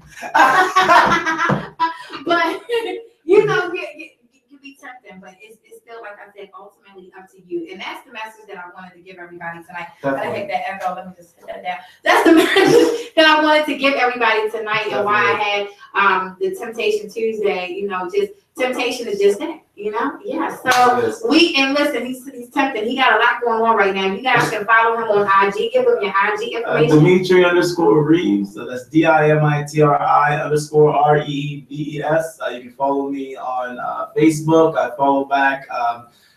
You may not be able to friend me on Facebook because I have 5,000, but if you inbox me and really like what I do and will support, I definitely will unfriend somebody for you. So. That is love, because he better unfriend somebody for me, because I'm unfriend somebody for him too. Okay. Yeah, right, yes. I'm like, hold on, wait a second. I just tried to go to his page and it was like, you have too many friends. So then I went to my other page and was like, well, I don't have too many friends. Well, it said he had too many friends. I said, okay, wait a second now. We gotta do something here. Somebody's got to go. Right. So yeah, it's important to support you guys. Support. It's so easy to support and be supportive of people. Even if you know he did one song, one dance, and you're like, oh my God, like I didn't like that. It doesn't even matter. Like it. Hit the like button. Just hit it because he danced, damn it. But I like to say this for everybody too. Temptation is strong. Leave up on this note. Temptation is really an issue. Like it really does happen. Yeah. And it really is strong. It's sometimes you can't. Sometimes you really can't help. Like meaning that you can't help. Like you kind of like you start reacting to the way that you start acting ways you wouldn't normally act. Yeah. But you have to override that with your mind and realize, okay, after I do this, what's gonna happen? After I do this, will I look at myself the same? Will the person that I love look at me the same? Yes. Well, you know what I mean? You gotta look at things like that. And I know in that moment, right, you gotta think about the consequences. You can't just go and be like, all right, well, there goes that. I'm gonna go slide in that and then go home and I won't worry about it. But it will eat you up because Kurt should have thought about that. Yeah. What you said? Kurt should have thought about that. Yep. Kurt hurt the whole goddamn world. Like, I don't know if you follow Love and Hip Hop. No. You know, I know. It's just like, it's reality TV, right? So I think for the entire world. Oh, I've seen it before. I've seen it. Yeah. I don't know But for the world, I think, you know, everybody watches the show and we're like, yeah, whatever. Like, they're rich, they have money, they're acting somewhat, whatever. But Kirk cheated on his wife Rashida, who's been with for like since they were kids, 17 years. They was married 17 years, but they known each other over 17. Really? Yeah, and so he cheated on her with had a baby. A stripper, had a baby, and they just, I know, I'm telling you, Google it tonight. I'm telling you, you're gonna freaking cry. She told him how much you hurt me. You hurt me, like you really scarred me. She went through the whole monologue thing, like not monologue, but she really like it was her heart. Yeah, I saw it. I was like, damn. She was like, you really scarred me, Yeah, I was crying. Like it was deep. It was a deep moment because despite it being reality TV, well, it's reality TV. Right, but it is. It was really like we all felt her pain, especially women. You know what I mean? Because you've endured. Not every woman, but most women, a lot of women have endured that feeling, and on the outside looking in, people will just be like, girl, leave. Like, what's wrong with you, girl? Leave them, leave them. It's not that easy when, first of all, when it's a marriage, and second of all, when you love someone. It's not that easy because they got kids and they have children together, and that's another reason why temptation, like, Dimitri said, it's important to think of the consequences after that because nothing is perfect. No situation, no relationship, no person is perfect. However, what you said in the beginning of the show, it is so true when it's like, well, will that person put up with my bullshit? Yeah. Will that person listen to me snore? Will that person listen to me smack when I eat my food? Will that person look check out, right? Like, will that person? I I'm just like, Kyle, you want some? Yeah. But no, yeah, you're right. That person looks nice for this moment, and that person, may be able to soothe you at that time. However, will it last for a moment or a lifetime? And what you have at home should be for a lifetime. So why? And spoiler alert, and sorry to cut you off, but spoiler alert, your looks fade. So if you're out there looking for this hot guy, a lot of kids grow up with these. A lot of people grow up like I had it a little easier, because it's like I didn't have to grow up with like you have to grow up with images, constant images of beauty. What perfection is. We don't teach people that you are beautiful the way you are. Like beauty is somebody's opinion. That's what beauty is, because they don't put really black women on commercials. They don't think black is seen as nasty, seen as dirty or not beautiful. Yeah. We tend to put we don't put women up there who are a little thicker or maybe a little imperfect. We don't put people up there that say this is beautiful the way you are. We don't teach our kids that. We just put a European lady up there with a slim nose and long hair. That's why everybody wants the whole straight hair and everything, because if nappy hair was in season, everybody wearing nappy hair. That's just it's just what it is. Right. It's what you put on social media and everything. These kids, I feel sorry because these kids grow up and they want girls are pressured in this society because they have to look like either close to Kim Kardashian or guys not messing with them. Yeah, exactly. You know what I mean? Like, it's like that's why back in the day, you have these. I don't know, it's weird. I was doing squats earlier, y'all. So I was like, Kim Kardashian. But that's good that you definitely take care of your body and eat healthy and exercise like that. It's portion out foods and it's exercise, but it's like that's please love yourself. Yeah. Love yourself. Love yourself. Definitely. That's Dimitri's Reeves. Dimitri. Oh my shit. Y'all heard that? Did anybody get us with? Anyway, that's Dimitri. This mic almost flew right across. I felt it. Look, this entire night. You see, I've been looking right at him, right? But I was like, oh, I felt the heat from that side of the world. But that was Mr. Reeves. That's it. Thank you. That was Mr. Reeves. I can't get it out. Look, that was Mr. Reeves. Sign off. His piece of advice to you, ladies and gentlemen. Yes. Thank you so much for tuning into Beyonka's Playhouse Talk Show. I will be back on Thursday for Couple Therapies Thursday, and I'm having Mr. J. McCall. I know I said your last name wrong. This is what I do. I fuck up people's names. So I turned it off on accident, and then I just turned it on like, oh, I didn't know it was gonna make a do as loud as I got.